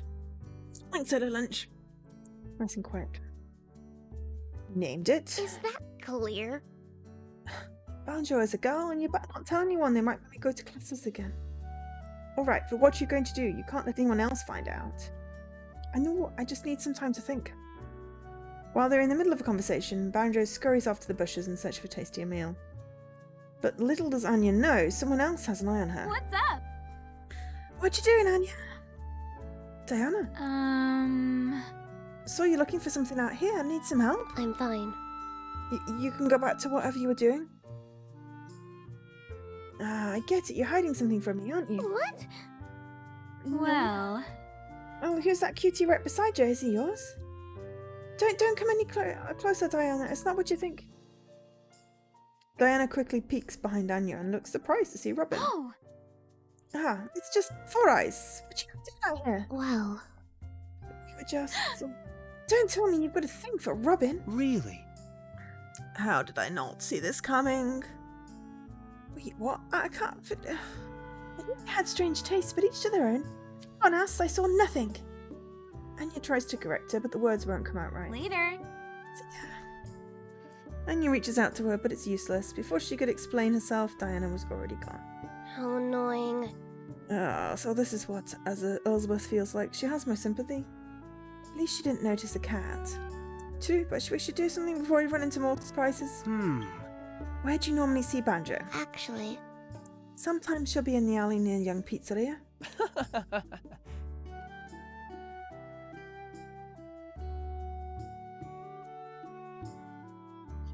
The pizza restaurant? Well, I guess that explains a lot. Well... I can't argue that. If I don't feed her, she'll dig through that trash like a Buffy. That alley isn't too far from Cloud Company, so maybe there's a solution for both of us. As a matter of fact. I actually have something to do, so I'm leaving early today. If you want, I could drop her off for you. Really? Yeah, my appointment is nearby, so I could sneak Banjo in my bag and let her out there. Alright, thanks.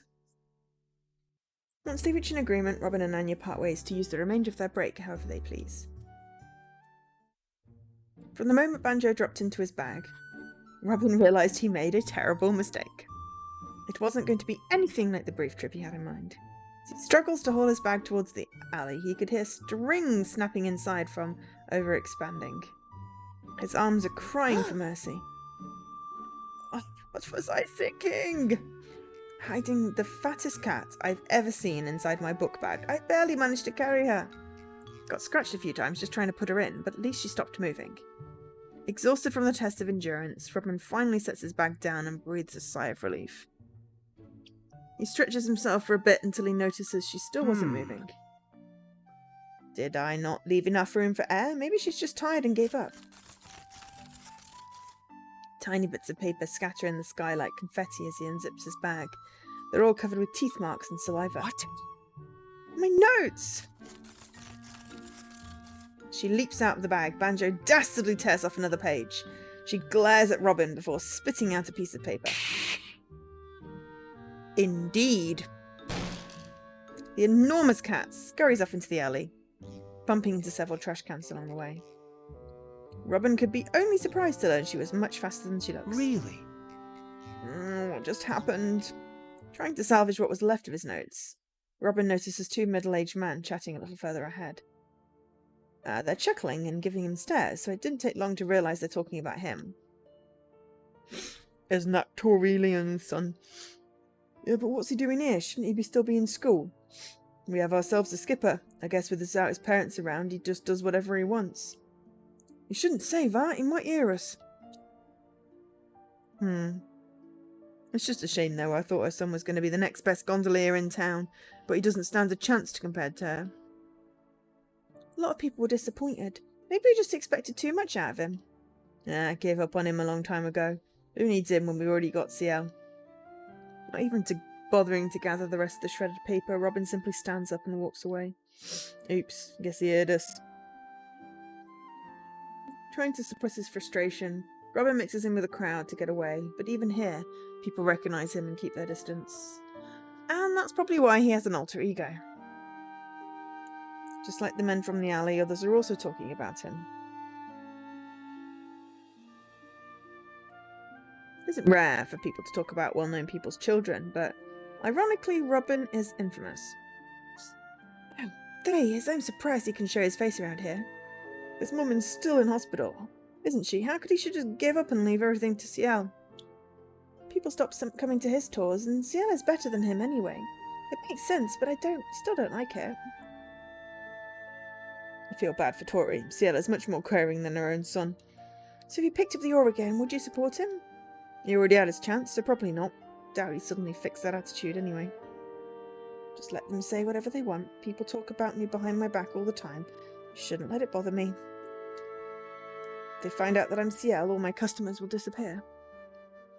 As long as I can support my mum, I don't care what others think of me. Robin looks straight ahead as he's desperately trying not to show any weakness. All he wants is to ignore those around him and get away from here. Later that day, Elizabeth marches her way to the docks with only one goal in mind. She looks determined to settle it. I refuse. Unbelievable! How could my witness just leave me at such a crucial time? No matter, I'll simply speak with CL myself. After calming down, Elizabeth gently knocks on the door until someone answers it. Oh, yeah? What do you want? After taking a careful look at the visitor, he looks surprised that such a beautiful young girl appeared before him. Oh. Pretty young girl's coming to my door. Grandpa is 78 years old and still got it. Greetings. Call me Emil. Excuse me, but is CL inside? I must speak with him. Grandpa will speak. CL has several tours today, so he won't be free until later tonight. Tonight? This is a very important matter, but I guess it can't be helped. Something important, like a love confession. One moment. Of course not. There has been a misunderstanding which could affect both me and CL. Himmel reconsiders after hearing there could be an issue concerning CL, so he lets her inside. Elizabeth explained what happened after their tour, about how everyone thinks they're dating. It's only escalated. Oh, there's a little CL on the thing over on there. It's really cute.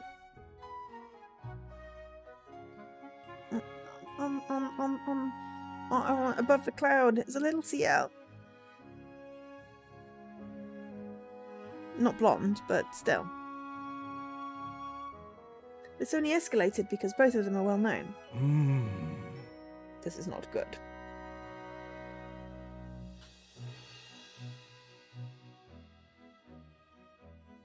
Yes, this is very embarrassing, and I wouldn't want others to find out. Grandpa will speak. Oh, bad for CL. You don't matter. Excuse me? How rude. Grandpa was wondering why CL's schedule this week smaller than usual, but maybe that's explains it. He does not have enough customers. Pardon? What would happen? Oh, it's nothing. Forgive me. But is it about his mother? CL mentioned it to me. Oh, yeah? Grandpa told him not to tell anyone. CL didn't tell you his real name too, did he? One moment. That isn't his real name. Ah, what have I done? Rest assured. Please calm down. I haven't learned much else. Oh, right. That is okay then. Wait here until CL returns. He will have a small break before his next tour. You are too kind. Thank you very much. Driven by her curiosity, Elizabeth leaves her seat and wanders around the room. Like the many sights she witnessed from her tour, she also seems intrigued by the Cloud Company itself. An old bookshelf packed with many volumes of Aquadine history and culture catches her attention. After receiving permission, she flips through a few pages. This is quite the collection of books you have here. Has CL read all of these? Mm-hmm. Most of them. A professional gondolier must provide accurate information on the sites they tour. How wonderful.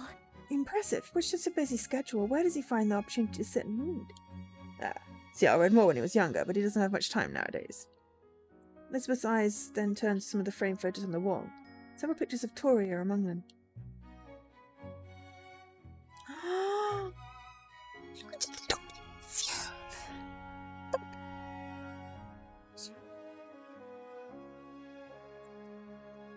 Dad looks just like him. These are very lovely pictures. Is this his mother? Yes, Cielo admires his mother. She is a very talented gondolier who used to work for this company. She used to give tours. It must run in the family then. Torio made her customers smile. Very successful back then. She would even bring her little boy sometimes so he could see the town she loved so much. She taught him how to scull too. So sweet. Where is she now?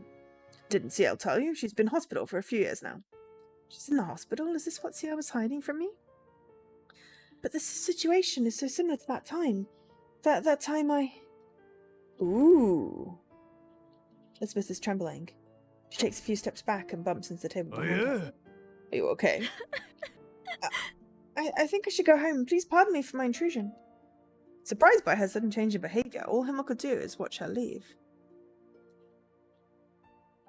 Okay, I am intrigued. One rare morning before class, Robin is neither reading nor taking a nap. Instead, he's looking straight up, gazing aimlessly at the fish swimming above him. Why am I still thinking about yesterday? I thought I let go of those feelings already. They're just strangers with nothing better to do. Maybe I still feel insecure even after all these years. I have all the answers, but sharing them could ruin my chances of helping my mum. I can't afford that. As long as I can earn some money and still be myself, I'll be okay. I just have to endure. Robin. Are you feeling okay? You seem down, like a little more than usual. Don't worry. I'm fine. I was wondering... Are you sure? You left school early yesterday, so I wanted to check on you. You don't have to do that. You've got your own things to worry about. Yeah, but I just had something to do, that's all. You're the type of friend who'll help in any way possible until every obstacle is obliterated. Who knows what you'd do if you found out about the mess I'm in? You can do it. All right, but if you're in any trouble, you know who to call. Thanks, Cameron.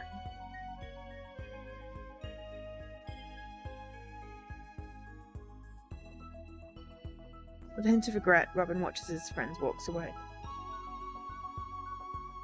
I really do want to talk about it, but I can't trust anyone right now. I'm sorry. Soon enough, Mr. Norton walks in to prepare his lecture. However, he seems to be in an even better mood than usual. Hey, folks! I've got a special announcement for you all. Later this month, we're going on a field trip. Really? A field trip? We're not a bunch of little kids anymore, Mr. Norton. Oh, yeah? Well, I could always assign the class a book report instead, but if that's what you want, I'm totally cool with it. Everyone else glares at Larry as his loud mouth is about to cost them an assignment. If the fool keeps it up, it could be a death wish. Yay! A field trip! Woo! You bet. That's more like it. Larry sinks back to his seat, relieved he made it out of the sticky situation. Oh, That sounds like fun! What kind of field trip did you Let have me say planned? something. We'll be touring a bunch of architecture in town, but here's the kicker. CL is going to be our tour guide. All of the girls cheer and applaud with glee, while the guys couldn't care less. There is one exception, though. What? How? I would have bet, after having a few drinks with Captain Himmel, that old man is definitely a lightweight. Grandpa never told me this. What is he thinking? Does he want people to know my secret? Mr. Norton leaves the students to chat among themselves while he prepares his teaching material. Robin. No need to get jealous, Four Eyes. You're still a good gondolier in my book. Anyhow, I bet your Anya wouldn't mind joining us. I'll whip my magic and hook you all up. Really? You still think we're like that? Mm-hmm. I'll be a little wingman. Actually, does that make me a wing woman? Yeah, I can. I like it. From now on, you can call me Wing Woman. What are you, a superheroine? Oh, for a boring guy, you actually know how to joke around. I underestimated you, Four Eyes. You're okay. Hey,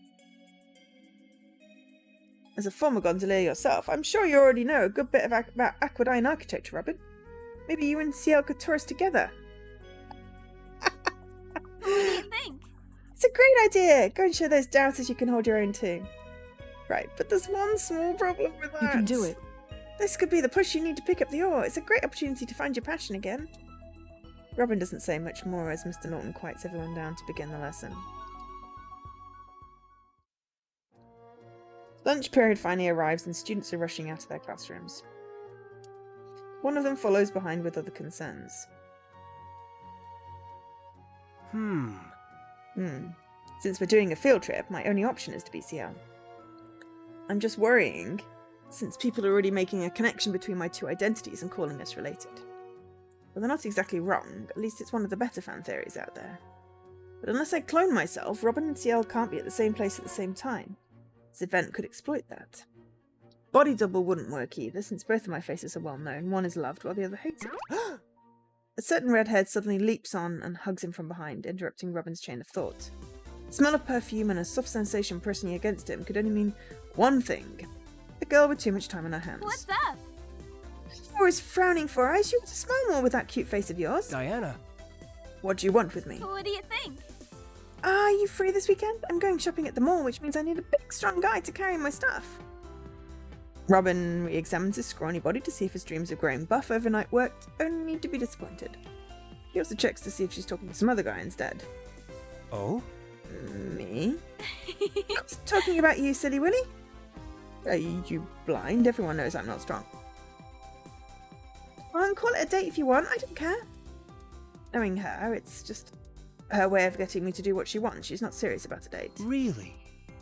Why don't you just get your cousin to do it? Cameron is strong enough to lead the martial arts team, right? Well, Cam's too busy to getting ready for that tournament, and you've got nothing to do. What? I just said I was busy. I don't believe it. You're not going to make a girl carry everything, are you? Just don't buy so much if you can't carry it, or get a suitcase or something with wheels that you can push. Giving girls a bad name. Besides, it's not like I can date my own cousin. Could it be? Wait, you were serious? Mm-hmm. I've had my eye on you for a bit now, so let's go. Oh, I hate to admit it, but that actually sounds tempting. Why am I getting all flustered? I mean, girls ask me out all the time when I'm CL. It's because she's asking the real me, or it's because she hugged me. Ah! I have to set my priorities straight. Hey! If you're late, I'll tell everyone in school about your secret. She knows my secret, and is she blackmailing me? Later. She thinks you're in a secret relationship with Anya, you doof. Without giving him a chance to argue back, Diana leaves him speechless as she skips across the hall.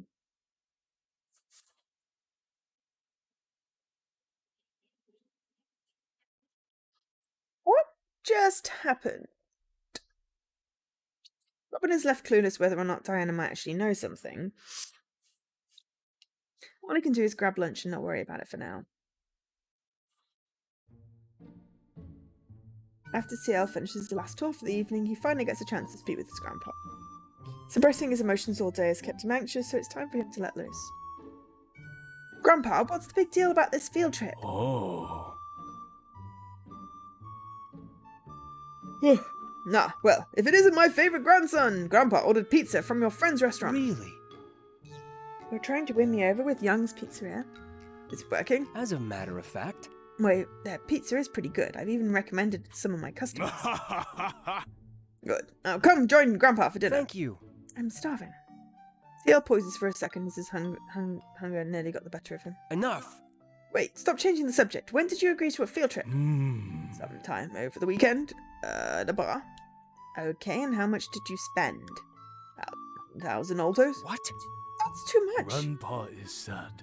Yes, but Grandpa lost and paid for his drinks too. Did you challenge him to a drinking contest? Of course you'd Oh, lose. yeah? Mr. Norton is very sneaky. Calling his captain a lightweight is disrespectful, so Grandpa wanted to teach him a lesson. Ah, so it was a pride thing. Mr. Norton did used to work under him during their sailor days, after all. Getting worked up over a little talk like that is pretty childish, though, but Grandpa's always been that way. What are you going to do? It's already set in stone, so cancelling would only hurt our company's reputation. Oh. It's okay. Grandpa has a plan. Very good one. Grandpa will speak. Grandpa shall become CL. Facepalm. No. Are you kidding me? That's never going to work. You'll never know unless you try. Grandpa is still a big hit with the ladies. We're screwed. Robin is going to have to call in sick and hope no one catches on. Are we at least getting paid for the field trip? Because if we don't, I'll probably lose it. Yes, but a small discount. Norton has always been a fair man. Really? I guess that's all right then. We're already in this situation, so it's not a complete loss. All we can do now is make the most out of it. That's right. When life gives you lemons, you make lemonade. The one that's got us in this mess in the first place. Tim and his grandpa dig into the pizza and they literally drink lemonade from the fridge. Robin leaves for school every morning, but unlike his peers, he tends to arrive a little over an hour early before the first class. It's not because he lives particularly far, it's actually close by. He isn't part of any clubs either, but there is less traffic in the plaza during this time. I'm tired. I didn't get much sleep last night. Underwater dream or not, that's pretty normal with the schedule. The weekends are usually busier, so it's not like I can just sleep whenever I want. Staying up late to do my homework is still a pain, but complaining won't change anything. I've been doing this a few years now, so I'll manage. Despite passing the plaza every day, Robin looks around on the architecture with nostalgia. Only a handful of people are around, which puts his mind at ease.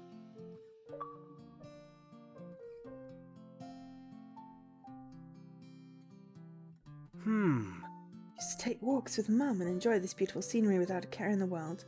Things have changed. The name Robin draws in as much attention as the name Ciel, for completely different reasons. Remember back when I stopped giving tours as Robin, everyone called me a quitter and glared at me with disgust, even now. Hopefully people will forget about me. So... what's the word? Harsh! So harsh. He's what, like... 15? 16? The most? I don't know, it's really hard to tell with the cartoon character. But...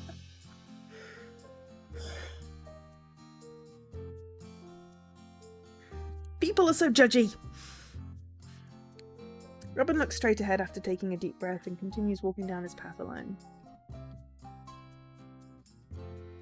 The school entrance is finally in sight, but Robin is surprised to see a few more students than usual. Sure, maybe some sports club could be out for a jog, but these students don't seem to be part of one. So are you two free this weekend? Maybe you'll all grab a bite or something. Oh. No, well, we don't, but even if we did, we wouldn't spend it with you. Now could you please stop bothering us? Come on, don't be like that. Let's all have some fun. What is that idiot doing? I should probably intervene before he does something stupid. Before Larry can make a move, Robin noticed something different about the atmosphere. Something that makes him cautious and uneasy. No one else is in sight, yet it feels like they're being watched. Dagger-like eyes observe the situation from some unknown location. Then, out of nowhere, someone moves in. Enough. The mysterious presence turned out to be Cameron, but we knew that all too well. His torso ate a fierce tornado kick after all. I found you. How dare you try and get practice again? Not really hurt. No way. Cameron, please help us. He keeps flirting and won't leave us alone. He's harassing us. What? Would you two shut it? Our life is on the line here. I'm not surprised. Trying to feign innocence, huh? I've seen it all. Cute tweets, is there 2 for 1 special? How about we I'd shut up if I were you. Cameron has a look of disgust, but it seems Larry hasn't caught on to the signs. Really thinking about it, what'd you say? Rather than using words, Cameron responds with a fierce glare. Even Larry realizes he should stop talking, but it's too late. Women are people, not objects! Well said, Cameron.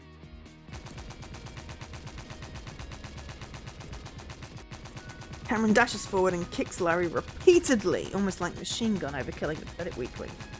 The comparison may be exaggerated, but with Larry already half dead, it's not far off. He's nothing more than a floating corpse at this point. After landing over 60 kicks, Cameron turns away and lets Larry fall face first straight into a trash can. Throw the whole man away!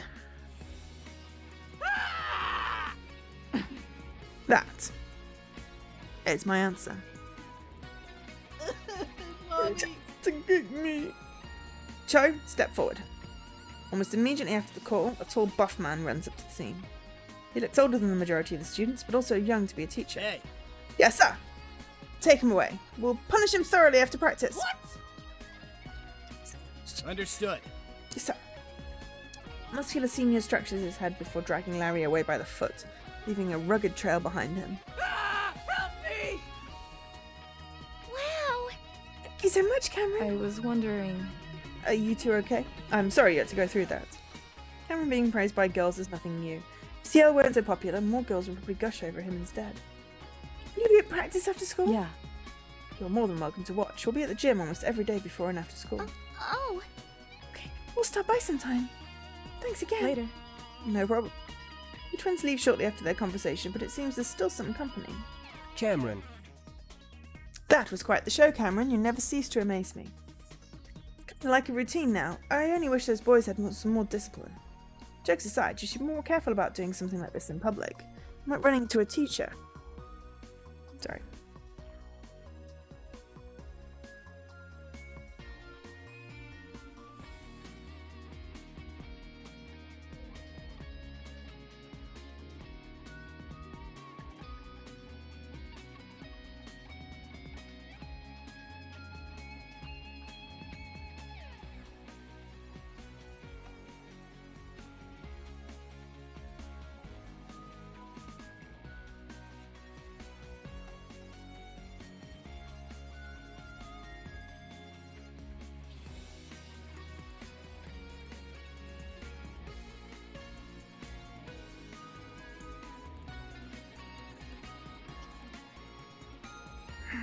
Right, I get a little carried away sometimes. Really? A little? Really? I thought that guy was dead for a second there. Maybe you could get away with it if you call it an exhibition, to recruit people. I like that idea. We've already got plenty of guys on the team though, so no need to worry about that. That's right, I thought the members doubled since you joined. Maybe you should pursue business as a career. Don't know, maybe you have a knack for convincing people. Later. Anyway, you look busy, so I'll see you in class. I was wondering. Did you have breakfast? No. I haven't, but I wasn't hungry. Robin. You're hopeless, Robin. It's important to have breakfast every morning. A firm grip locks on Robin's wrist and pulls him along. It's clear that Cameron intends to bring him straight to the cafeteria. Nothing can change Cameron's mind once a decision has been made. Robin doesn't try to resist. He knows all too well there's no chance at escape as Cameron pulls him inside. After taking care of business at the gym, Cameron drags Robin to the cafeteria. Hardly anyone else is around besides the lunch ladies. They receive their orders for some scrambled eggs and a milk, which isn't much since it's a school meal. Hey. I'm surprised you didn't run away from me even when I was getting changed. Really? After watching you destroy Larry earlier? Thanks, but I like my bones the way they are. Smart man. You know the difference between defeat and a battle that cannot be won. How's your mum doing? She's doing okay. Her vision had gotten weak, but she still tries to read whenever she can. I was wondering. I see. I know I've asked you before, but is there anything I can do to help? He's actually asked me this several times, but I've always refused. It's not like I don't appreciate the offer, it's just I can't afford to take any risks. If anyone outside the family comes in, they're more likely to figure out my identity, and I can't let that happen. Don't worry. I appreciate your concern, but things have been looking up ever since CL started working for us. We'll make it through somehow. You can't keep relying on CL, no matter how popular the cloud company is right now. It's still really small. What are you going to do if he leaves? I'm sure there are plenty of other gondola companies willing to pay him more. No. He won't. CL has too much respect for my mum and the cloud company. But what about you? Even though it's been a few years, people still talk about how you quit giving tours. Can't please everyone. They're not happy with the way I give tours, and they're not happy with me quitting either. They wanted someone who could be the next Tory, right? CL shows up and does the job perfectly, but they still have problems with me. I don't know what they want me to do. You can do it. Don't give up. No matter what people think, you should take the oar again and keep trying. Show them you can be just as good as CL. I don't know how much that gondolas, but you'll always have my support. For all the times I refused your help and you're still listening to me and giving me advice? Yes, because he seems like he's a really good friend. You really are the best friend I could ever ask for. Switching back to Robin is basically the same as starting over. I can't do that after spending years building up CL's reputation. Let's not talk about this anymore, okay? Robin. Okay, but I'm always here for you, okay? Thanks, I really appreciate it. Even someone as forward as Cameron knows there are lines that shouldn't be crossed, regardless of the good intentions. Robin meets up with Diana at the mall over the weekend, but there's one slight change. More than one girl showed up. Normally any straight guy wouldn't have a problem with that, but However, it's now clear what Diana's real plan is. I don't believe you. Diana, what was the meaning of this? You said we were going to Pet Meow to play with the cats. Please, let's go to Pet Meow to play with the cats.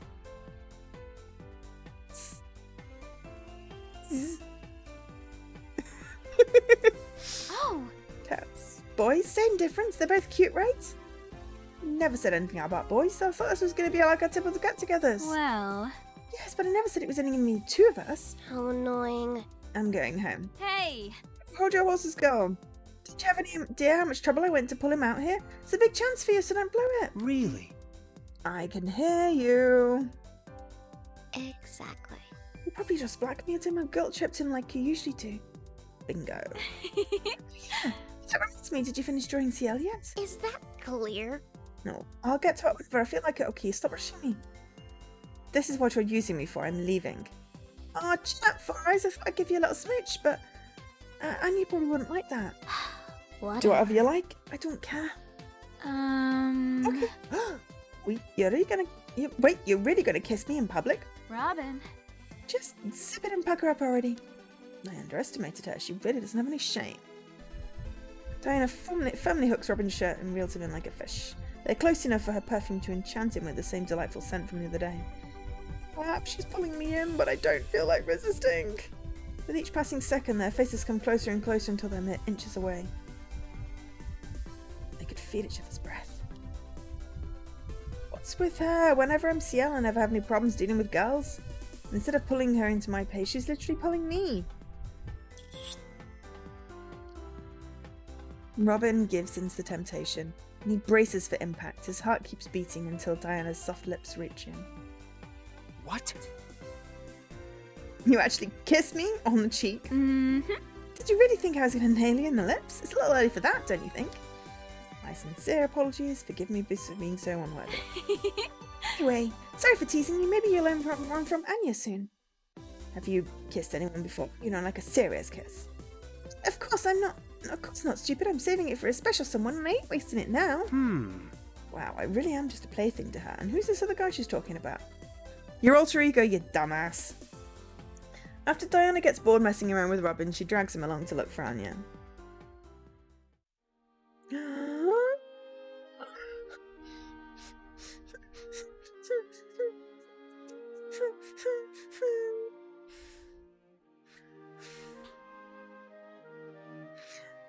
Anya is busy staring at the kittens, carefully watching them as they press their tongues against the cage.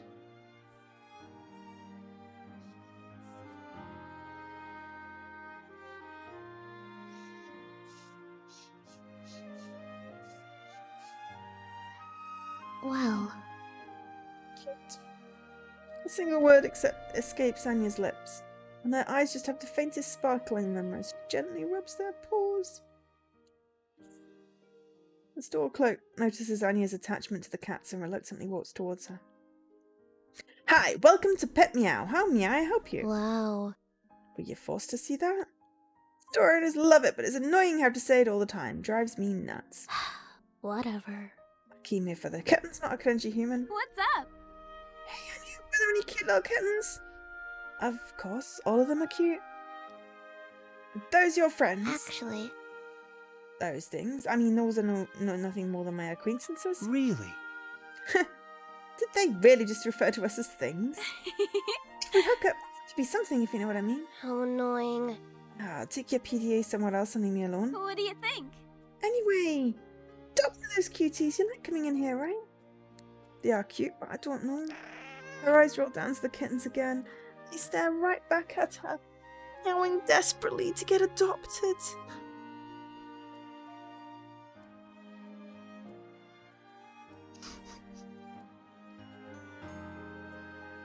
Maybe. Oh, you think they're cute now? Wait until you clean up after them. There's always plenty to do here. Especially when they get older, they'll stop coughing up hairballs, knocking things over, and scratching up furniture. Just like a sales pitch, dude. They're real bastards, if you ask me. Well.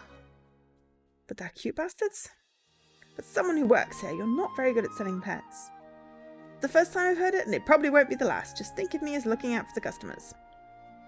She plays with the kittens for a bit longer until she's ready to move on to the next door.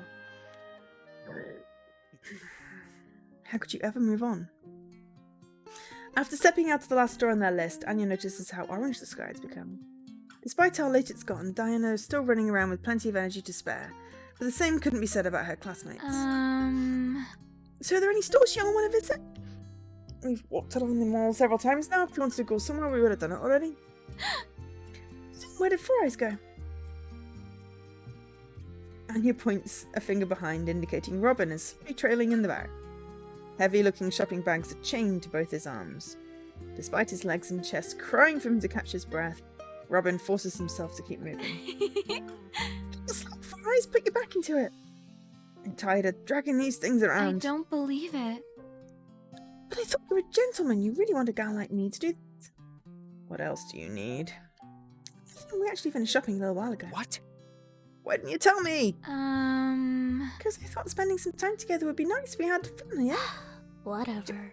I just came for the curtains. Everything else was pretty meh. That reminds me, I'm still not sure if Diana knows my secret, but I need to confirm it. Too risky with Anya here, so I have to figure out how to get Diana alone. Robin continues devising plans in his head as he struggles to lug all their belongings. After Ciel finishes his tours for the day, he drops by the Fresno Cafe to see if he can get some answers. Hello. I hope you don't mind me stopping by. Ciel, what are you doing here? Gosh, I was just thinking about you. I mean, I dream about you every night. You're just really cute. Can I snap a picture with you? Sure. Diana whips out her cracked phone and tries her best to smile with Ciel, but she just looks nervous and her posture is more reserved as well. Aside from the way she talks, this Diana is like a completely different person. Sorry. Thanks. Thanks a bunch. I was wondering if you wanted to grab a bite or something. Oh? You mean a date? Well, I mean, is that okay? Ciel pauses as everything finally clicks. Oh, it's so obvious. The guy she has a crush on is me, the other me. Never seen her melt like this before, but I could totally go for it if I wanted. Oh, it's kind of tempting. Dude, don't be that guy. Susan marches over to Diana after she failed to get another table sorted. Get moving. Diana, what's taking you so long? Sorry about that. Sorry, Mum. I'll get back to work. How are you? Good evening, Mum. How are you? What?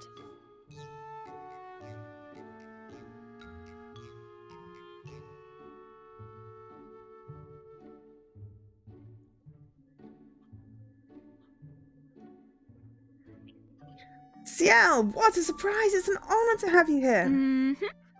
Right? We should have prepared him something nice. Hey there. You two seem to be getting along pretty well. Why, yes. We were having a little chat. I apologize for taking your time. Could this be the beginning of something? Wait. Wait. If Diana starts dating Ciel Wood, the famous Gonzalez relationship will spread everywhere. Tons of tourists will flow in and we'll be rich. Imagine that. Maybe she'll even marry him and have kids. A celebrity's baby with Fresno blood flowing in their vein. Oh my god, stop it. I can see it now. Fresno campaign will expand with branches scattered around the world. We'll be swimming in money! Ciel and Diana look concerned as they watch Mrs. Fresno laughing out loud. You okay, Mum? Sorry about that. Please forgive my behaviour. Stay as long as you'd like. Diana, be a dear and fetch me a caramel brulee latte on the house. Huh? The house? I thought you hate giving away things for free. Get moving. It's called an investment. Now shut up and do it already. I really wish they'd stop jittering around like they need the bathroom, because it reminds me what I do when I need the bathroom. But yes, they need to stop jittering.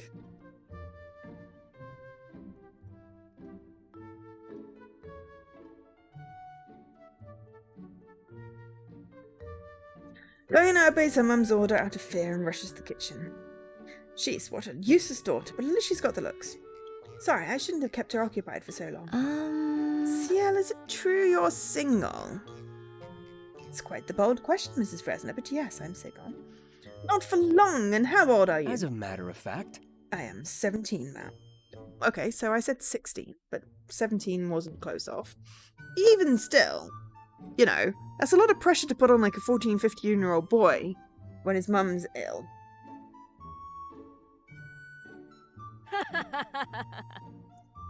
You're the same age as my daughter and almost old enough to get married. Have you ever considered changing your last name to Fresno? No.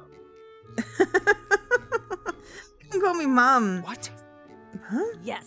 Just like that. Sounds pretty nice, doesn't it? I don't like where this conversation is going.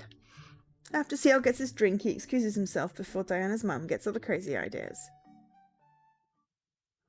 After falling asleep for the night, CL finds himself floating underwater once more. He looks around and recognises his surroundings.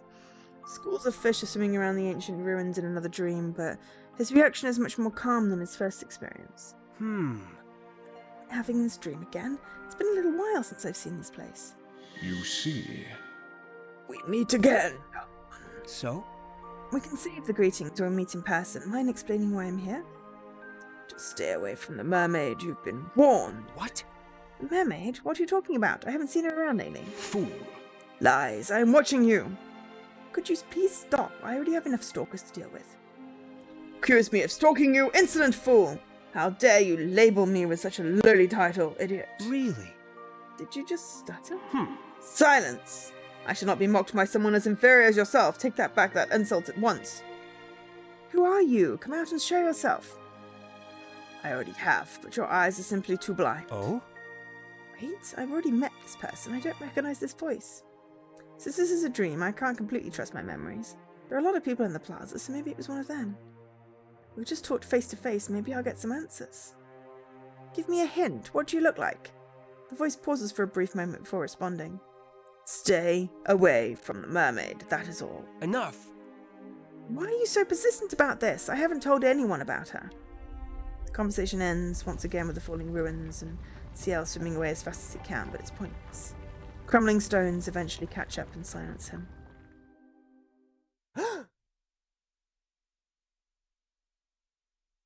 Robin sits up straight out of fear and feels his body to make sure it's intact. Puts on his glasses. After reassuring himself it really was a dream, he breathes a sigh of relief. Really?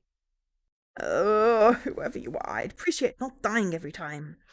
He looks out of the window and watches the moonlight reflecting over tiny ripples on the water. Why was he warning me to stay away from the mermaid? I'm positive I didn't see her today. Which just illustrates, surely, that Anya could be the mermaid. Whatever, too tired to think about it. Without giving it a second thought, Robin surrenders to his exhaustion and falls back asleep. Lunch period arrives the following day, which usually means the classroom will be deserted by now. However, much to Elizabeth's surprise, a few classmates chose to gather around her desk instead. Pardon? May I help you at... What's up? Hey Elizabeth, what are you doing for lunch? I've packed a meal which consists of 3 baguettes, chicken salad, 2 slices of cheesecake, fresh fruits and some tea. I mean, that sounds amazing. I don't think even I could eat that much. Really? You're eating all that by yourself? Yes, is that a problem? No, not at all. I was just a little surprised. I was surprised too when she bought a whole picnic basket for herself. She must have some crazy metabolism to keep a body like that. Maybe she's a mermaid. Maybe she's a mermaid. She has aqua eyes as well, but different colour hair. If you don't mind. Not that I mind, but what brings you all here? I was wondering... If you'd like to eat with us today, since we're classmates, I thought it would be best if you all got to know each other. Mm-hmm. Yeah, come and hang out and eat with us. How wonderful. What a wonderful selection. I'd be more than happy to accompany. She said yes.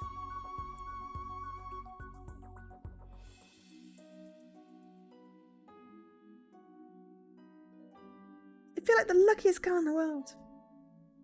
So, this is quite a long story. Considering...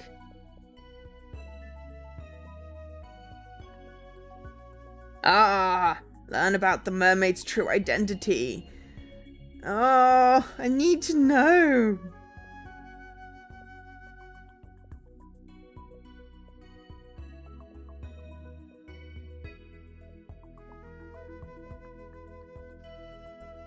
Interesting. So, because when I save, does it ask common root?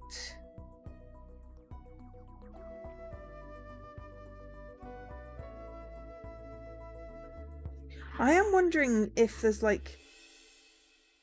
I don't know how this is going to work. I'm not going to finish it today. I really need chocolate bar. I'm just going to grab a chocolate bar. I'm going to have to do another session of this, I think. Because there's no way, if I've only got one achievement, that I'm going to get 17 achievements in the next 45 minutes. But I desperately need something to eat, because they keep on talking about food.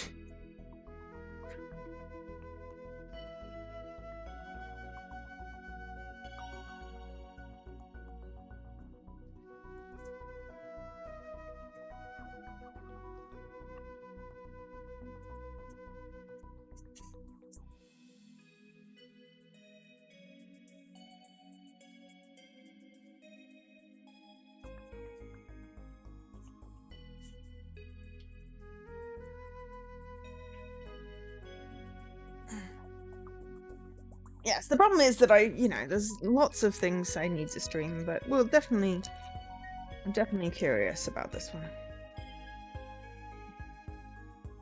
I mean, my usual response is, if you're enjoying it, you should buy it for yourself.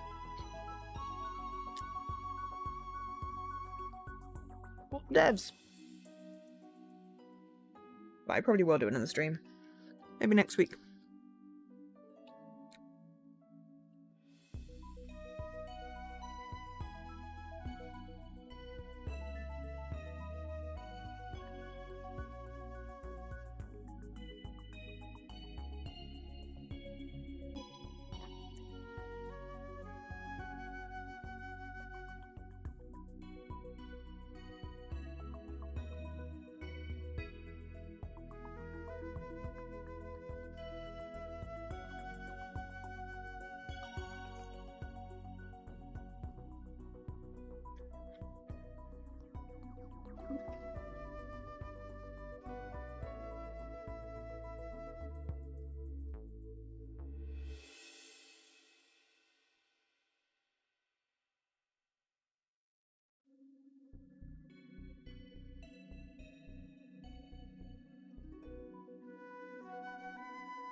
Anyway, how about we grab some lunch before anyone gets the wrong idea?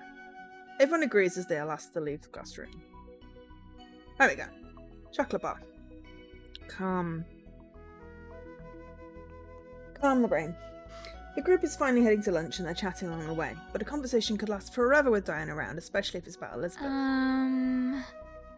I've been dying to know, but how young were you when people started recognizing your talent?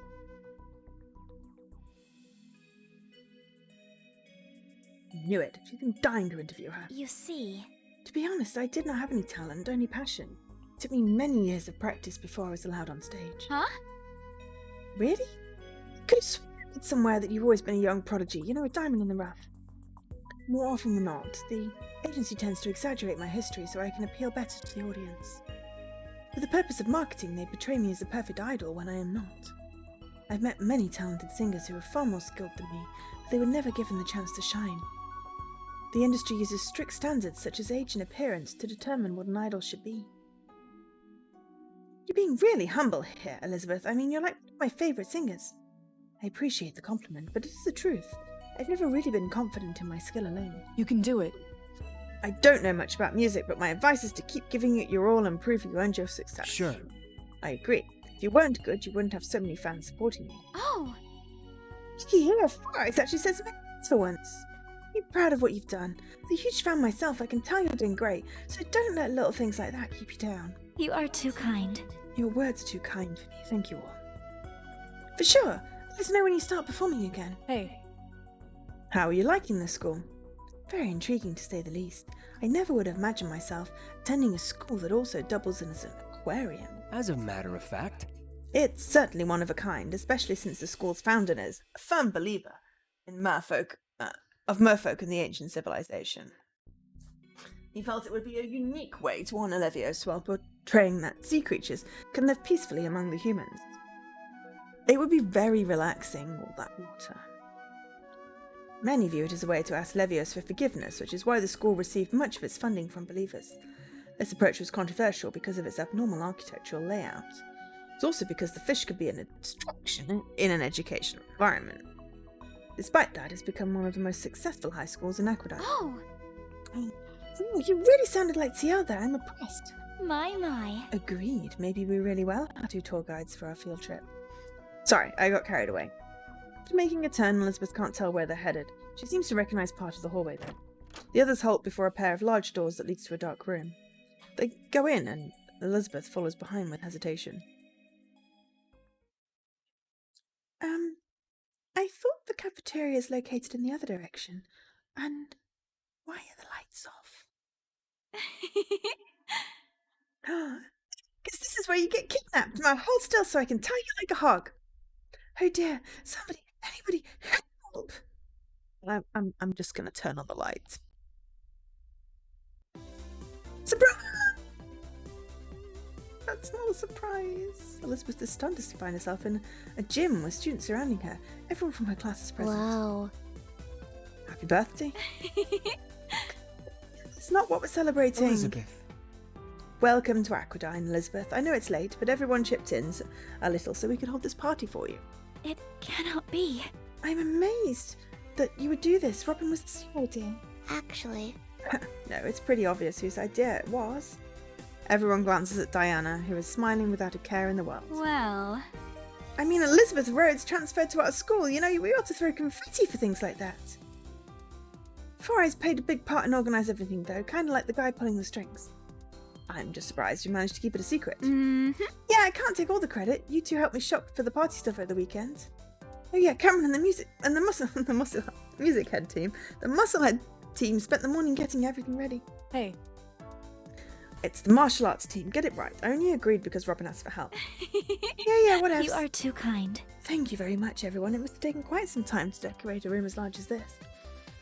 Not a problem. I'm just glad those idiots were somewhat useful. Speech! Diana's cheers echo across the gym, encouraging others to follow along, and soon enough they do. Speech! Very well, it is necessary that I express my gratitude. After taking a deep breath, Elizabeth looks around the crowded room, filled with students anxiously watching her. A sudden request to speak in front of everyone is enough to make anyone falter.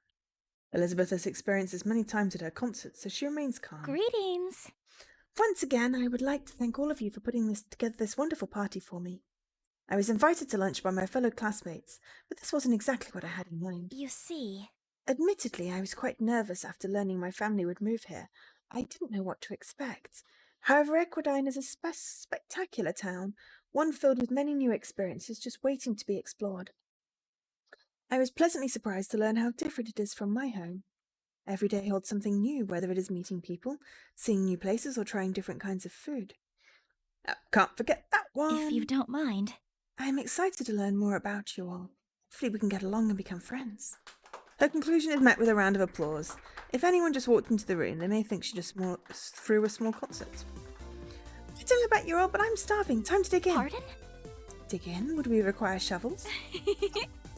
This girl is just killing it with the jokes. Let's eat. Everyone lines up for food as Elizabeth joins the others. A small group of students she's most familiar with. That was a great speech. I'm looking forward to spending the school year with you too. You are too kind. Thank you, Cameron. However, my words were a bit brief for a speech. Wasn't bad for something you had to come up with on the spot. Bad? It's way better than something I would have said. Wow. At least you're honest, Diana. I was curious how permission was granted for this occasion. Yes, we taught Mr. Norton into letting us do it. He spoke to the principal and got the okay as long as we clean up after. She basically bribed him with donuts and he took the bait. I'm not surprised. Diana convinces guys to do what she wants all the time and can't say I'm surprised anymore. Mm-hmm. Yeah, I even got Anya to come. She's been dying to meet you. Actually. 1, we've already met. And 2, I'm just here for the food. Well. Such honest words, but thank you. I hope we could get along eventually. Soon enough, it's their turn to grab their styrofoam plates and plastic utensils. Party snacks and sodas are available, but everyone is eyeing Cameron's home-cooked dishes. Once Robin and Cameron fill their plates, they wait for the others at an empty table. Elizabeth joins them shortly after, but she can't suppress her hunger any longer. Her portion is much larger compared to theirs, and yet she is aggressively tearing through it and burping without trouble. How wonderful. Oh, this spaghetti is absolutely delicious. I could eat this all day. Sure you could. Guys, if you know how to cook and want to hook up with a celebrity, you're in luck. You have my thanks. Thanks, I made it this morning. I'm glad you like it. Got cold when I came here, so I had to reheat it in the microwave. Sorry it wasn't completely fresh. I can tell. However, meatballs and tomato sauce are well seasoned. The noodles also have lovely texture and taste. They were firmly made. Looks like someone's got a fine palate. It's like I'm getting critiqued in a cooking contest. As a matter of fact. Cameron's family own a successful pizza restaurant called Young's Pizzeria. I'm familiar with that name, but I've yet to pay a visit. I know. You should definitely come out and check us out. I can recommend you a few local favourites at discount. Captain, this feast is worthy of the dragon's tongue. Elizabeth's opinion has been seconded. Hey. You guys better not meet at all. Make sure to leave some for the others. Understood. Yes, sir. I'm honestly more worried about Elizabeth holding it all than anyone on the martial arts team. More importantly, the dragon is overjoyed to finally meet the Elizabeth Rhodes. Your autograph must be obtained. My. I'd be more than happy to sign something, but I haven't brought a marker, unfortunately. Joe whips out both a marker and a small signing board, leaving Elizabeth baffled. I see that dragon, was it? Hey. The dragon is only my name for mere commoners, but you can call me Cho. This is getting hard to watch, but at least Elizabeth looks used to it. Elizabeth signs the board and hangs it back to him with a smile. You are too kind.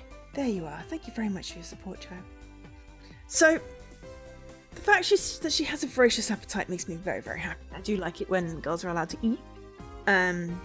That it keeps on getting commented on makes me think that it's a plot point. Maybe she is the mermaid. Maybe the blonde hair is a wig. She does have the same colour eyes. But she does have very cute ears. Not the little gill things.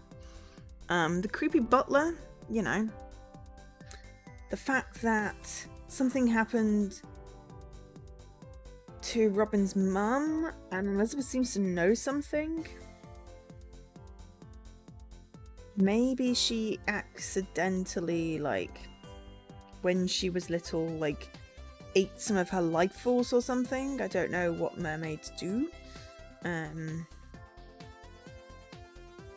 mean, the stories are about them luring men onto the rocks and then, devouring their bodies. So, maybe something accidentally linked, like Elizabeth and the mum, and Elizabeth's accidentally drawing on her strength or soul or something. I'm not sure, because mermaids don't have a soul. That was the original Hans Christian Andersen thing, is she wanted Prince What's-His-Face because she wanted part of his soul. I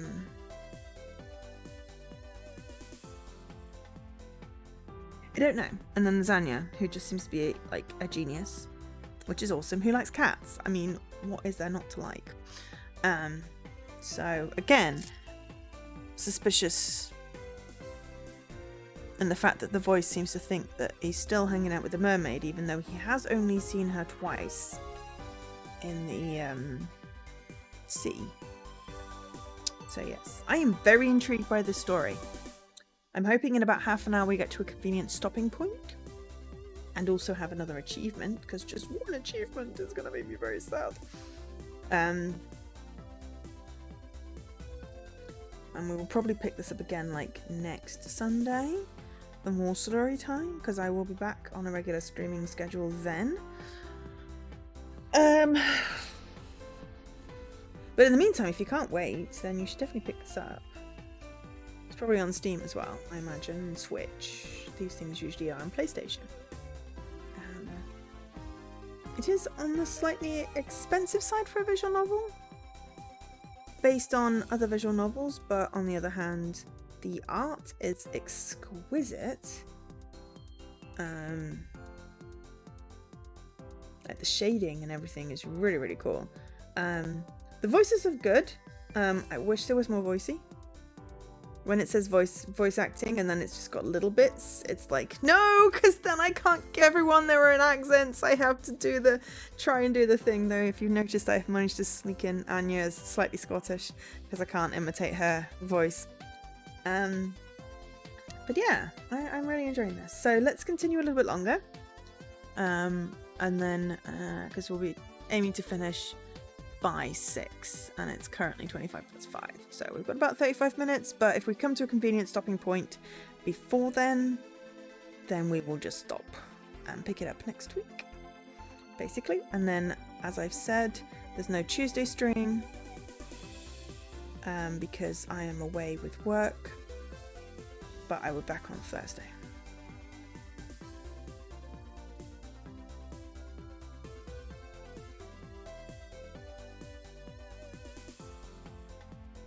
Yeah, I mean, I'm not good at copying. I'm not a voice actor. I'm not.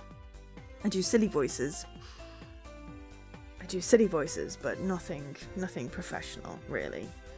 I could never be and would never want to be because I'm not consistent. But yeah, it is hard when it's a specific accent and I'm like, no, this is not, I can't. So yeah, it would be cool. It was slightly worse for that one with the vampires, crimson something or other. The weird town with the thing and the vampires. It was a really good one, but it was like half the lines were voiced and half of them weren't. Which was really hard, because it wasn't just a little bit of voice. At least with a little bit of voice, I've got a bit of artistic license.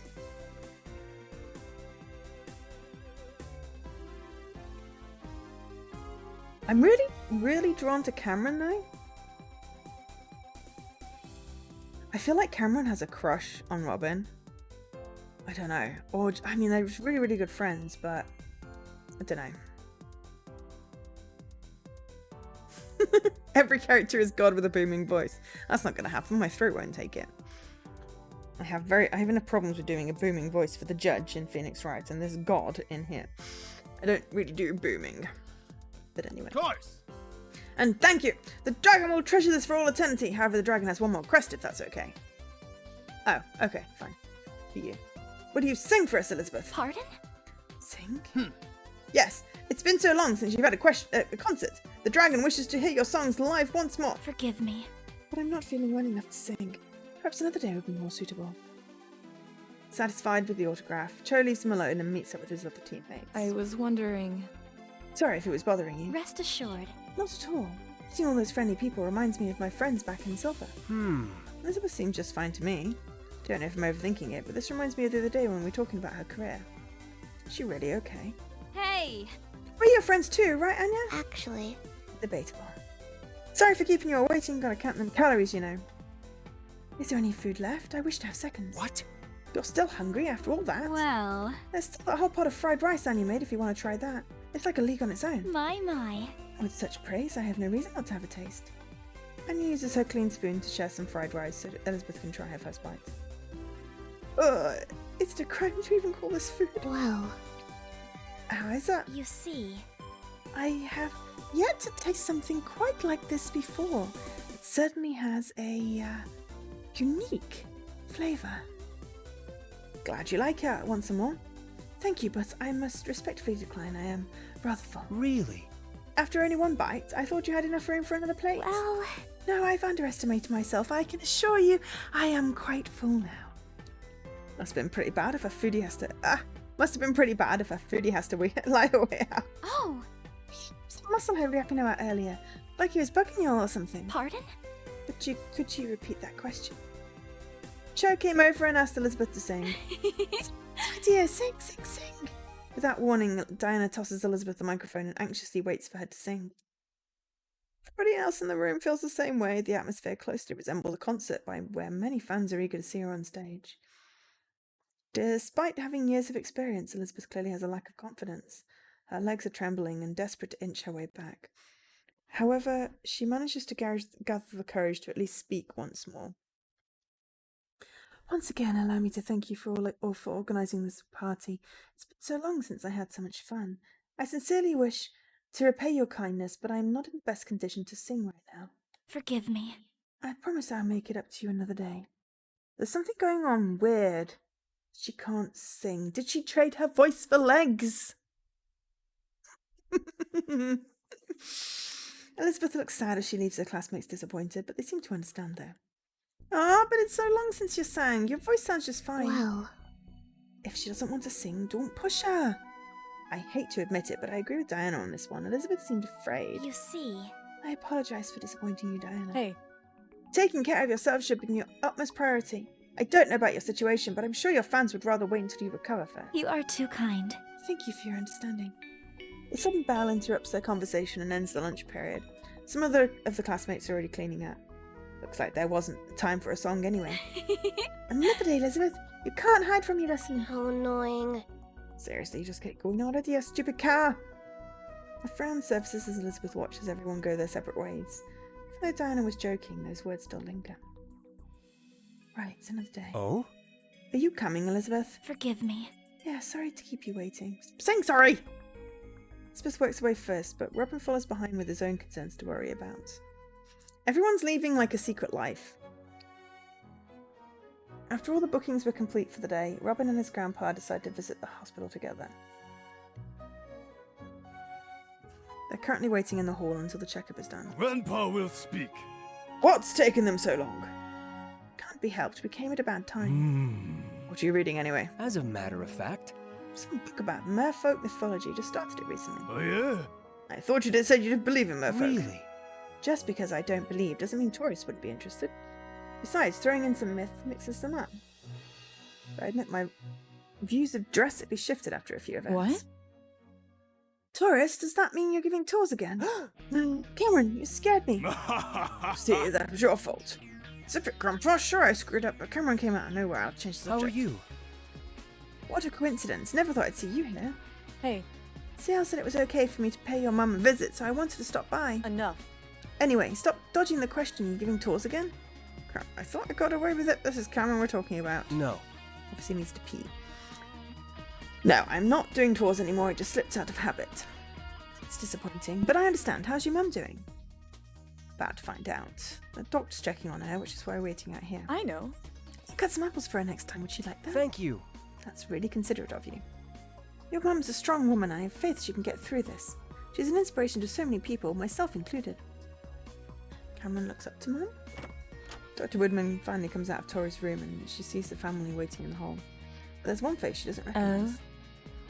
Who do we have here? Hello. Dr. Woodman, this is my friend Cameron. We've known each other since we were Hey. kids. Cameron Young, nice to meet you. Ah. From the Young Pizzeria, I take it. That's one of my favourite restaurants. I am Grandpa. Please don't remind me. That's right. Like it or not, my blood is flowing in your veins and that will pass on for generations to come. Really? I can still do something about the latter. Cameron and Mr. Woodman share a few... Dr. Woodman... Why did I just say Mr.? Ugh. Cameron and Dr. Woodman share a few laughs after seeing Robin and his grandpa jab each other. Pardon the interruption, but I'd like to go over Tori's checkup. Her condition has gotten a bit worse. Oh, yeah?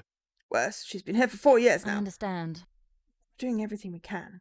Such a strange illness that no other doctor has ever seen before. We just know that it has the potential to be life-threatening. What?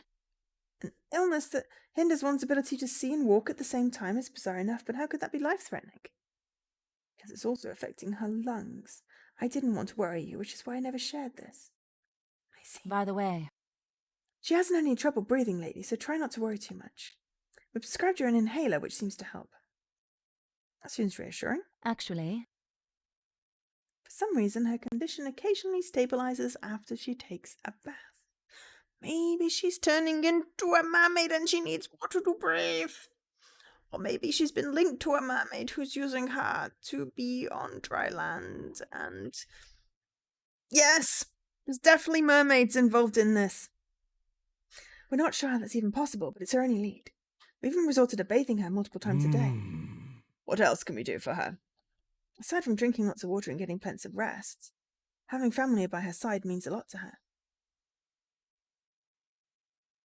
I mean, yes, but she would know that and do something about it. This is definitely something that's been done to her, not something she's doing to herself. You know.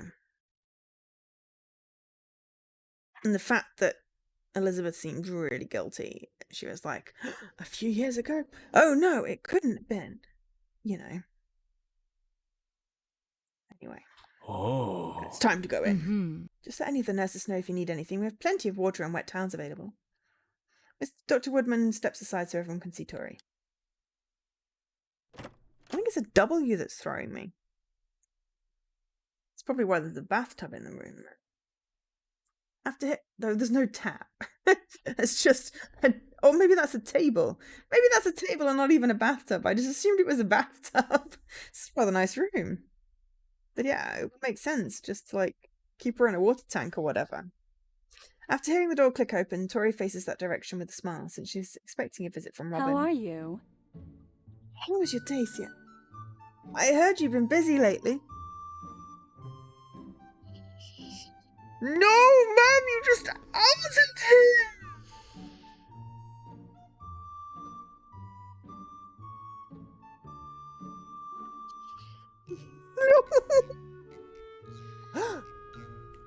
Everyone is taken aback.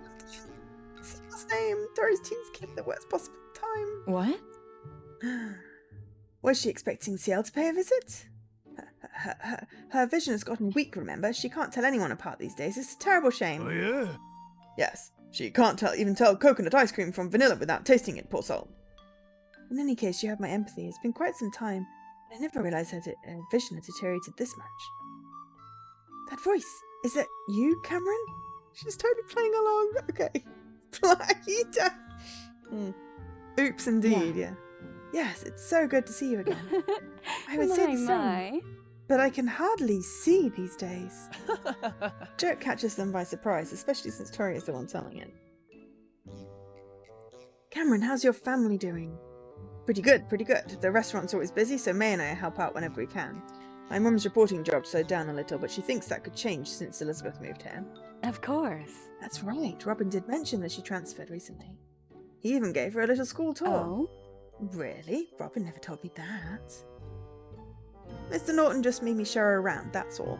Out of everyone who wanted to do it, Mr. Norton specifically picked Robin, the one guy who didn't care. It was definitely a hookup. After all these years, Michael hasn't changed a bit. Sounds like Michael hasn't forgotten about his bold claim either. How many girlfriends did he say Robin would have? What? She threw a welcome party for Elizabeth recently. Since we're in the same class, I'm sure we'll spend more time together. Really? I'm so glad. He was always asking me to take breaks and hang out with her friends, but I shouldn't. Robin. Are you thinking about something? Sorry, I just dozed off for a second. You must be tired. Maybe you should sleep early tonight. That sounds good. I can leave with you, Robin. Sure. In that case, I'll come back later for another visit. Thank you. It really means a lot to me. After chatting a bit longer, Dr. Woodman pulls Grandpa aside to have a word with him. He tells Robin and Cameron to go ahead without him. Robin and Cameron are walking down the plaza together as it's getting dark. A lot is on their minds after hearing about Tori's checkup. Robin. I wanted to apologise for always bugging you about how your mum's doing. Even though I didn't know about your situation, I shouldn't have been so nosy. Many people wanted to visit her over the years, but I didn't trust anyone. Maybe I was being selfish. If I was in your position, maybe I would have done the same. I can't even imagine everything you've been going through. Friends for so many years, but I was afraid to tell anyone about this, not even you. Apologising for always asking how my mum is doing, making sure I'm okay, some friend or iron. Deep down, I always wanted someone who's listened to my problems, someone I can trust. Maybe someday I'll tell you who I really am. I was wondering... I'd say, well, maybe he's the mermaid, but then the big boomy voice guy wouldn't be telling him to stay away, would he? Is it okay if I visit her once in a while? I understand if that's too personal, but I'm worried about her. Sure. Yeah, that would help. I'm sure you two have more catching up to do anyway. Besides, she's probably tired of hearing my grandpa's siren stories all the time. Oh no, and she's stuck there too. Just promise you won't tell anyone about my mum's condition, and thanks for looking out for me. Hey. Of course, that's what friends are for, and I'm sure you do the same for me. Yeah. The two friends continue walking until their paths are along the same. They eventually say goodbye and go their separate ways. One morning before classes start, Diana gathers her friends at the library to discuss something urgent. No one is taking it seriously, but they decide to stick around anyway. Diana gets started even though Robin is still asleep. What's up? Did you all get the scoop on the latest rumour? One moment. There are rumours about ice cream. Oh Oh my god, the fact that she doesn't know slang. The fact that she doesn't know slang is but I mean, you know, mermaid turns up, new girl moves into town. Coincidence? But it's fun speculating. But what? How wonderful. Most intriguing. Could you please elaborate so we may all partake in this delicious discovery? Well, we don't know if it's about that. Wow. So what's the rumour? Another dumb celebrity coming to town? How rude, I am not some dumb celebrity. Never said you were. That means deep down you might think it's true. Exactly. Case on point. Hey. So what's this news you were talking about? Well, Elizabeth wasn't totally actually off the mark. A ton of food has been disappearing from the cafeteria lately, so the school thinks they've got themselves a food burglar. Much to Elizabeth's surprise, everyone strikes her a careful glance for any signs of guilt. Pardon? Why is everyone looking at me? Now that I think about it, you were dealing with personal business when we helped Violetta. Sounds kind of fishy, don't you think? It's personal. What's fishy about it? Actually, You're a subject because you're a subject? You're a suspect because you have both time and motive to commit crime? I refuse. But I can assure you it wasn't me. I don't believe you. Doesn't sound too convincing from my eyes. The bickering is starting to bother the other students, including a certain sleepyhead. I'm tired. Elizabeth isn't that type of person, though. I mean, I don't see any reason for her to steal food when she could buy it all anyway. Well, That is also true. Unless that's what she wants you to think. one moment. Like, oh, maybe the cat's the mermaid! Ooh. Okay, that one did peak it.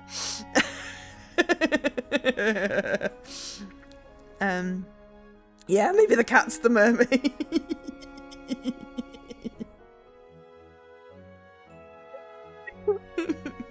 It does have a threshold, so yeah. Yeah, maybe I need to go through and add all the other filters that the video is talking about, but I just thought I'd put the compressor on it first. But anyway, hopefully it sounds okay. I mean, audio-wise. I haven't listened to myself back. Usually I do a recording, but I literally set it up like 2 minutes before the stream, so I didn't have time to test. I'm not a mermaid. I do like swimming and I do like water. But the salt would cause my skin to crack and peel. So, yeah. Lies! Oh, lies. What tasks must I accomplish to prove my innocence? Oh, I thought you'd never ask. Get ready, because we're going to stake out the school. Stake out? Surely the administrators have already taken measures and even contacted the police. So where do we hand over the suspects? When do we begin this mission? What?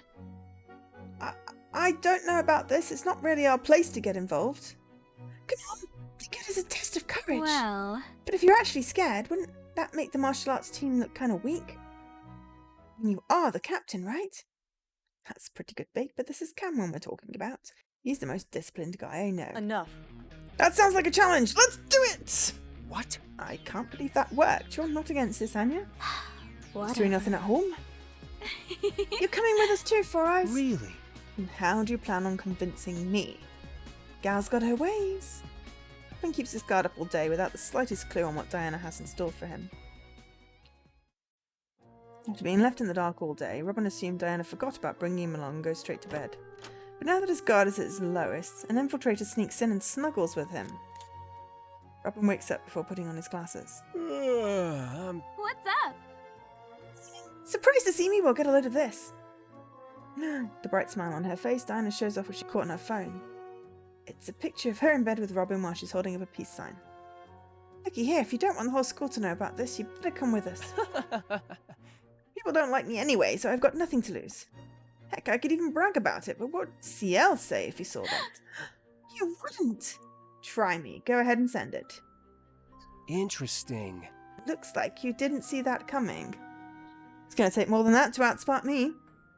That's right, I've seen how you act through both Robin and CL's eyes. You may seem like a carefree girl on the outside, but even you can get flustered. Can't fool me. You left me with no choice. Time for Plan B. Plan B? Hey! Cameron! Cameron, the same person who leads an army of muscleheads, firmly stands in front of the door. Robin has no place to run. Why are you still in school uniform? That's a pretty good Plan B. Mm-hmm. B stands for brute force. You like? Enough. Why are you still in bed? We've got a mission, so get up. What? Wait, I thought we're friends. It's exactly why I must test your courage to ensure we've got each other's back.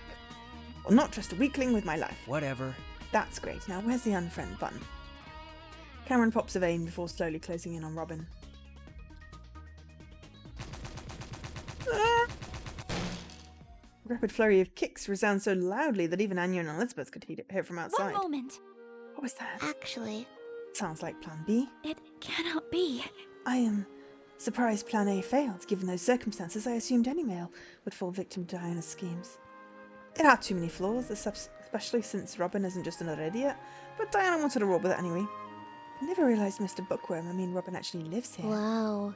I thought the whole town already knew that. Alright, you're from Silver? Well, I cannot tell whether you are insulting my hometown or simply stating the fact that I'm not from here. exactly. Yeah, I can interpret it however you want, but I meant both. Just then, Anya and Elizabeth hear the front door open as the rest of their friends come join up with them. Who's ready to catch the food burglar? Oh, okay, so this actually might be a good ending point when we catch the food burglar. Looking at the clock. Is that clear? What took you guys? Keeping us ahead company for so long drove me crazy. We're looking for extra flashlights. There are only a few, so we'll have to share. Oh, Time for our adventure. Let's move out. Now that Diana has successfully gathered the group, she proudly leads the march to the school. Everyone gathers in front of the gates with caution, especially since it's their first time sneaking in. The gates appear to be wide open, so... You sure the burglar is going to turn up tonight? My gut tells me we're going to see him, but if he doesn't, we've still got our number one suspect right here. But I do not wish to be a suspect. I can see it now. Elizabeth Rhodes arrested for stealing food. That ought to make the headlines. one moment. No. Please do not shadow such unfortunate events. I've been wrongly accused for this crime. Actually, Innocent people end up in prison all the time, so unless you prove yourself, you'll just be another case. You can do it. Don't worry, we'll catch the burglar in the name of justice! Or instead of being a bunch of vigilantes, we can just go home and let the police handle it. Get out of here with that popo nonsense, we're on a mission! my. Mr. Bookworm would be what you refer to as a branch in the mud, correct? I think you meant stick in the mud. Does that not contain the same meaning? The difference seems negligible. Is that clear? Ah, just start the mission already! Oh, Alright, mission start! Enough. Mission start. Cameron charges in first, leaving everyone to follow after. Diana, on the other hand, is left dumbfounded. hey. Darn it, Cam! I wanted to call it! After catching up to them, Diana notices the others trying to get through the front door. Robin is messing with it. What you doing? Actually, The door's locked, which is why Robin is trying to pick it. Apparently you learnt how to do it from a book. my. And with a spare hairpin at that, Mr. Bookworm is certainly living up to his name. What do you think? How about we try this? She confidently whips out a key and thrusts it in the air. Elizabeth and Cameron are both equally surprised. One moment. Is that the key to the school? How were you able to obtain it? I swooped it off Mr. Norton's desk after class. Think of how much stuff he leaves sometimes. Wow. I can't tell if that was smart or stupid of you to do. Just so we're clear, you're in the leader. It's not like you can get in without. Cha-chunk. It's open. I love it. Resuming mission now! Once again, Cameron charges through and almost everyone follows behind. Hey. And Diana stomps her foot out of frustration before marching inside the school. Once everyone reaches the cafeteria, they shine their flashlights around. Food is splattered everywhere. Trays of raw meat were dumped over the floor, covered in puddles of milk and juice. Sandwiches and bags of crisps were torn open, leaving crumbs scattered all over the place. Oh? The cafeteria is a mess. Wow. So much for our sneak out. Looks like the culprit's already been here. I'm not surprised. I don't sense anyone nearby, but we should stay alert. If I didn't know any better, I would have thought a food fight happened. Pardon? A food fight? Are you referring to a cook-off? Not exactly. It's like a battle royale where people use food as weapons and throw at each other. Food as weapons? Would Anya's fried rice make for a valid example? Anya gives Elizabeth a death stare. It's pretty fatal, alright? How annoying. I don't think that cooking is that bad. Forgive me. Please forgive me, Anya. I did not intend to insult your dish. You're still dead? What do you think? How about we split up and search for clues? What? Split up? That burglar is still around and we don't know how dangerous he is. Then we'll go in small groups. Robin and Anya will be in the first group, Elizabeth and Cameron will be the second group, and I'll go solo. It cannot be. You intend to carry out your search alone, such bravery. It's no biggie. I mean, I am the leader after all. What? I wanted to go solo. With her as your partner, I don't blame you. After going over their plan, the group disperses into different parts of the school to begin their search. Robin's group walks down the hall and checks each room as they pass by, but Anya is trembling with fear. Do you think Diane set this whole food burglary situation up? Maybe. This is all we're talking about. She's always looking for fun, so you never know. I mean, everything seems so convenient so far. Like how she heard about this before anyone else, and how easily she got a key. Even with these pairings she put us together. I think I've got a good idea of what she had in mind. What? Really? Did you just realise that? I already knew. I couldn't be more obvious. Anyway, you see CL a lot, right? How is he? He's been pretty busy lately, so I don't see him that often, but we'll occasionally chat during dinner. Well, What does he usually chat about? Robin stands confused as he begins to wonder why Anya is showing interest in CL. She doesn't seem like the type he would be. Are you into him, or are you into him or something? Just trying to have a conversation with you, that's all. Sounds incredibly rare for Anya. Normally she'd be the type who avoids talking unless she has to. The silence is bothering her. how annoying. Never mind.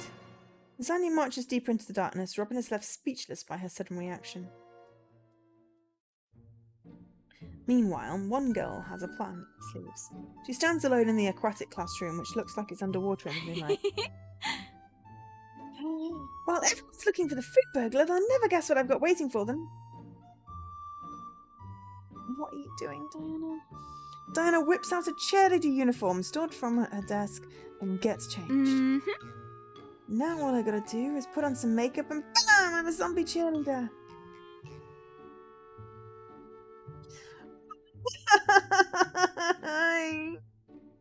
I don't understand.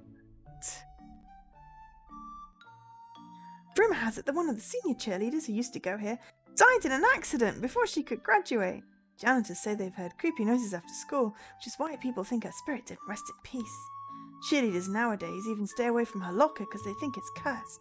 Of course I thought it was a bunch of baloney, and you didn't buy it either, but that'll change the second she sees me. Oh, This ought to knock her socks off.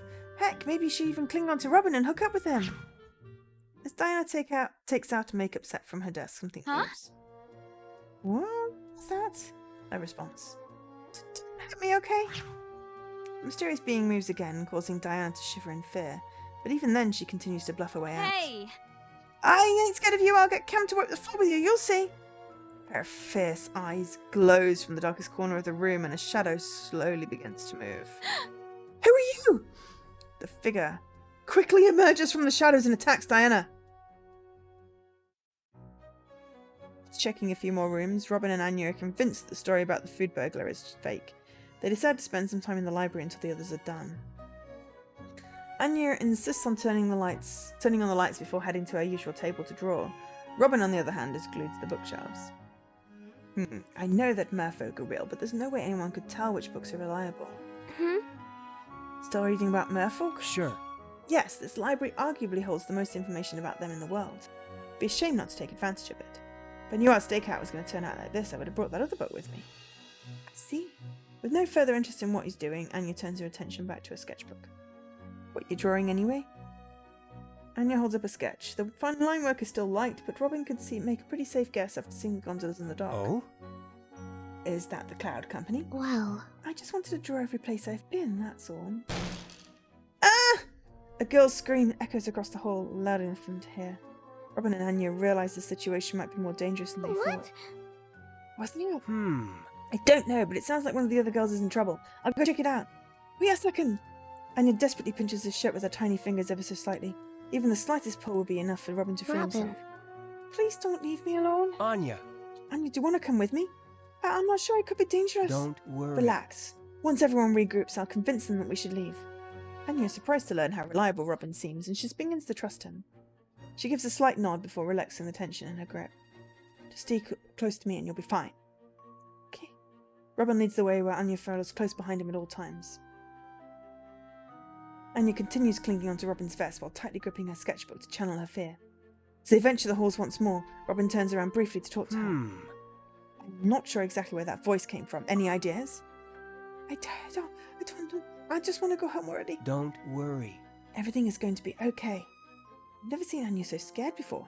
This is Diana's idea of a prank. I need to have a talk with her. Robin checks each room again while Anya follows behind closely. Door after door, he fails to find any clues before reaching the end of the hall. When they turn a corner, both sides drop their flashlights and scramble to pick them up. They quickly shine them at each other. It's just you two. You both heard the scream too, Robin. right? Anya, thank goodness neither of you are harmed. Yeah. The scream must have come from one of the classrooms nearby, which is why we're checking every room here. That was our general guess too. We checked every room down that hall. One moment. If neither of our parties screamed, it must have been Diana.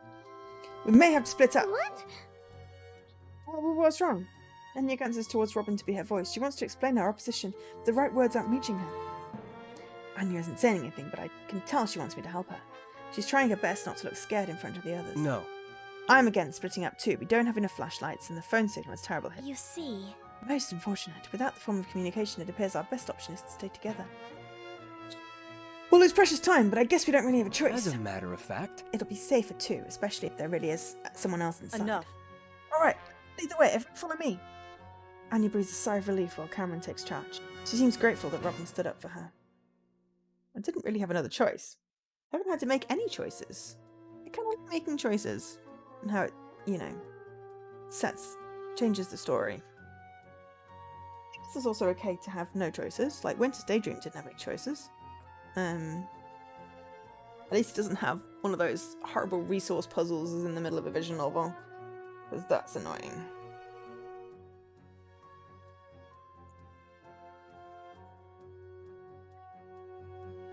After checking each room along the way, the group eventually reaches their own classroom.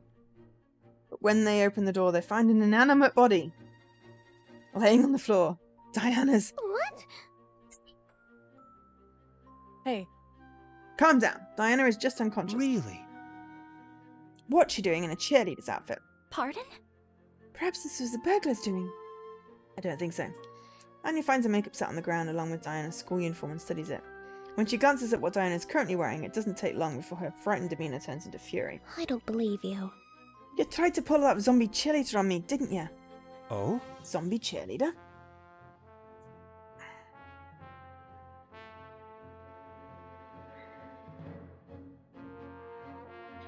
I did not misunderstand that, did I? For once, no. Diana kept telling me stories about some cheerleader who died before she graduated. Spirit couldn't rest, so it haunts the school at night. How ominous. Of course, I thought the whole idea was stupid. That sounds like Diana. One right. moment. Those stories are mere fiction. Well, it's true that one of the cheerleaders died in an accident a while back, but I'm sure Diana was just trying to scare us. At least we know this event was Diana's idea. That's one less thing to worry about. yeah. Let's just wake her up and go home before Anya faints on us. That's a relief, but what would be the best method for the task? Actually, I got an idea. Any volunteers want to do CPR? I'll do it! how embarrassing. How bold. I'm not sure Diana would mind this though. Probably not. Now it's time for some payback. Do your thing, Robin! Everyone reacts differently as Robin puckers up. Anya eagerly awaits with her camera phone ready, Elizabeth blushes, and Cameron facepalms. Robin is inching a bit closer, and everyone's hearts are racing. He's about to steal a maiden's first kiss. A fair maiden's first kiss. It's non-consensual. Do not do this at home. I think they probably think she's faking it. Just as he nearly reaches Diana's lips, her eyes shoot open. Hey! No, I'm not gonna let you steal my first kiss when I'm down for the count. Nah. How annoying. So close. Damn, I was getting a little excited. Well, Why do you both seem so disappointed? The objective is to wake her up. It's a success. You didn't draw on my face or anything, did you? Why didn't you take a look in your mirror and find out? Diana notices Anya's serious expression after grabbing the makeup set from the ground. She realizes everyone must have figured out the plan by now. On second thoughts, I'm good. I'll trust you. What? What were you doing on the floor? You could have caught a cold. oh, Wait, that dark spirit thingamajiggy guy. my. Even now you insist the story of the zombie cheerleader is true. I'm being serious. I saw some sort of dark spirit, I swear. Really? Dark spirit? Did you hit your head or something? Don't know. I don't know exactly what it was, but I'm telling you I saw it for real. Is that clear? Don't lie anymore. We already know what you tried to do. Hey. This might sound crazy, but we should listen to her. There isn't any reason for Diana to drag it out. Mm-hmm. I knew you'd understand, Cam. Mhm. So what's this nonsense about a dark spirit anyway?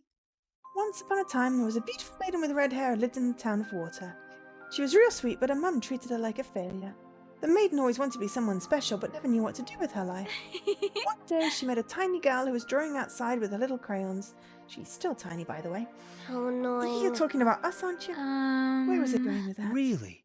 Don't ask us. I think we're more confused than anything. Pardon? Did the late cheerleader also have red hair? No, she didn't. Oh, Oh yeah, the redhead and the tiny girl became friends. They promised to help each other no matter what. Whatever. Mind fast forwarding several years? That was a long time ago and no one cares about that. I care. Just hurry up and tell us about the dark spirit already. Okay, I was just getting there. Well. Sheesh. For the sake of her tiny friend's happiness, the beautiful redhead decided she'd do anything. She pretended to be an enemy, knowing her friend will rely on the man she loved. What? Why is she talking in third person? Everyone knows she's referring to herself. Little did she know something was watching from the shadows. The second she turned around, the dark spirit attacked. One moment. What happened next? Even when facing the evil of all evils, she never showed any fear. She fought hard and was determined to complete her mission. But in the end, the dark spirit defeated her. The final wish was for a knight in shining armor to save her from despair, swoop her off her feet and kiss her onto the moon. I wonder if there's a shiny armor in the theatre club. Maybe I'll even find some breath mints.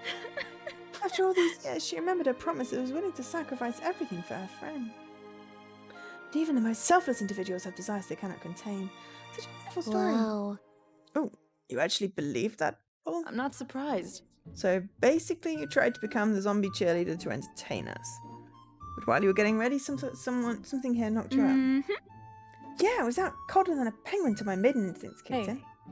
Then what about the food burglar? Oh, Well, yeah, he's real, right? The way Diana casually said this sends shivers down their spines. She has no idea how serious this huh? is. It's so quiet. What? Wait, the food burglar is here and we're just standing here messing around?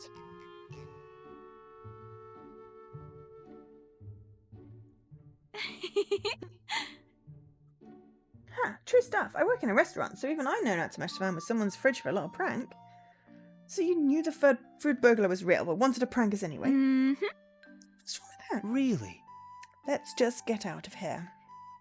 Everyone, except Diana, keeps their guard up now that they know the truth. After the current situation was clarified, everyone meets back in the hallway to discuss what to do next. I'm tired. Here we go now. Are you kidding me? Things were getting good. My. Agreed, I am eager to solve this mystery. Really? I think you're more eager to clear your name. Well, You are correct. actually, I'm still skeptical about this dark spirit, and the burglar might be long gone by now. If you think no one's home, it's totally safe to snoop around a little longer, right? Anya glances at Robin to remind about the promise he made earlier that he'd convince everyone to go home. I'm with Anya on this one. It's late and there's no telling what kind of trouble we'll be in if we stay too long. I know.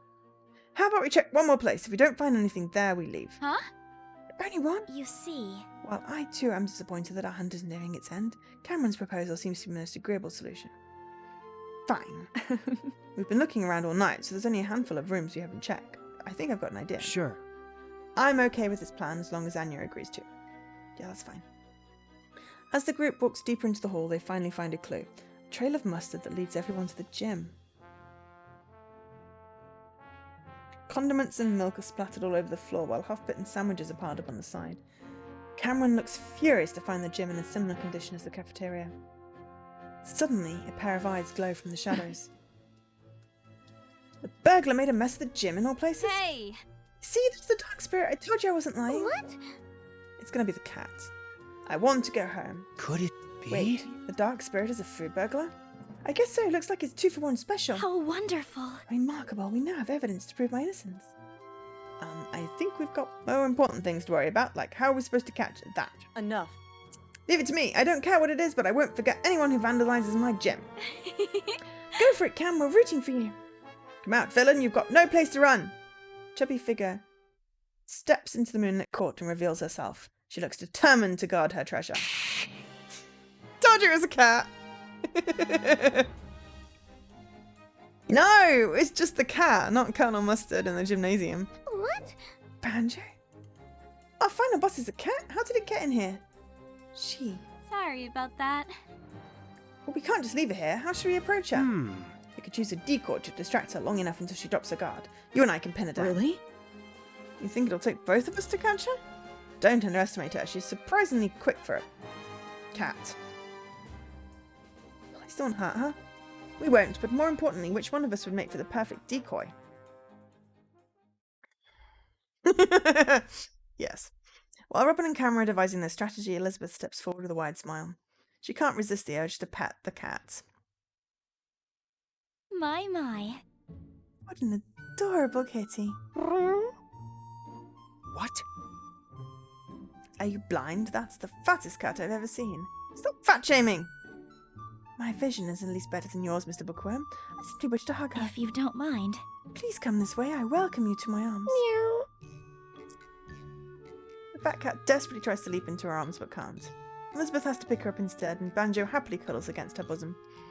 You're quite the friendly kitty, aren't you? Meow. I don't believe you. A two-timer? No burger jack for you. Meow. Oh, That cat really loves snuggling with Elizabeth. Well, Yeah, but she's never acted that way with me before. I think we know why. Anya takes a good look at herself before dragging her feet away. Hey. Well, at least our mission is accomplished. Let's just all clean up and go home. Really? Still can't believe it was the cat of all things. Robin and Cameron head over to the janitor's room so they can grab some mops. After cleaning the cafeteria and gym, the group meets outside in the courtyard. Everyone gathers by the water statue where Anya has a serious talk with the cat. is that clear? Don't you ever steal food from the school again, is that clear? Meow. Also, do you want a hug? Meow. Not a good look. Never Whatever. mind. So is she yours? Actually, No, she's a stray, but I've taken care of her for a while. oh, I get it. It's name of President Aqua. I want this cat to lead our country. meow. Her name is Banjo. my. What a cute name. Nice to meet you, Banjo. Meow. If you don't mind. What's the inspiration for her name? Well, Cat whiskers look like the strings on a banjo. To me, it's stupid, but I always wanted to give a cat that name. Thought I'd hear her saying something so embarrassing. It's actually a little cute. Please don't tell anyone about this. I don't want anyone to take Banjo away. Everyone's surprised by a sudden request. They've forgotten that the school is still looking for this culprit. The sight of Anya's concern leaves them baffled, but to her surprise, they start laughing. This time, she's the one who's lost for words. What's so funny?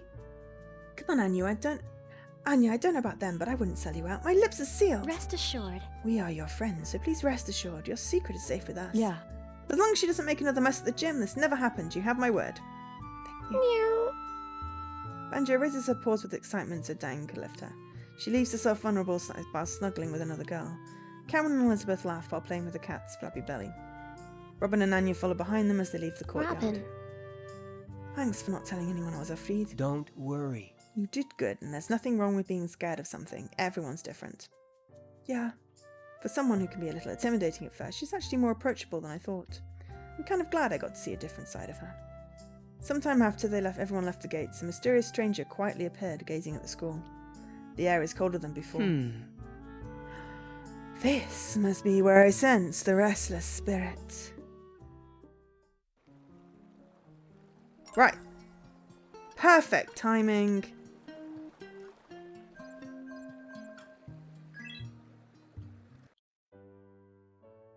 Perfect timing. We're ending here. It's slightly over the thingy, but Jesse's live now, so we'll go and raid him. Oh god, that's not how you spell anything. And I'm gonna get myself some food. Is that right? Yes. We will do the raid message. But yes, thank you everyone for being here today. Thank you for being here today. Sorry, I sound like freaking what's her face from Princess Diaries. So next stream is Thursday. There's no stream on Tuesday. Next stream is Thursday at 8 p.m. Thank you for being here and watching this. It's been fun. We will do more of this because I want to find out what happens and who the mermaid is and all that. Thank you again to PR Hound for the code for streaming this game and to Soft Colors for making it. Certainly got a good hook on this story and I am definitely wanting to play more. So yeah, I've been Joe, otherwise known as Agent SK. Have a great rest of your weekend and hopefully I'll catch you later. Bye.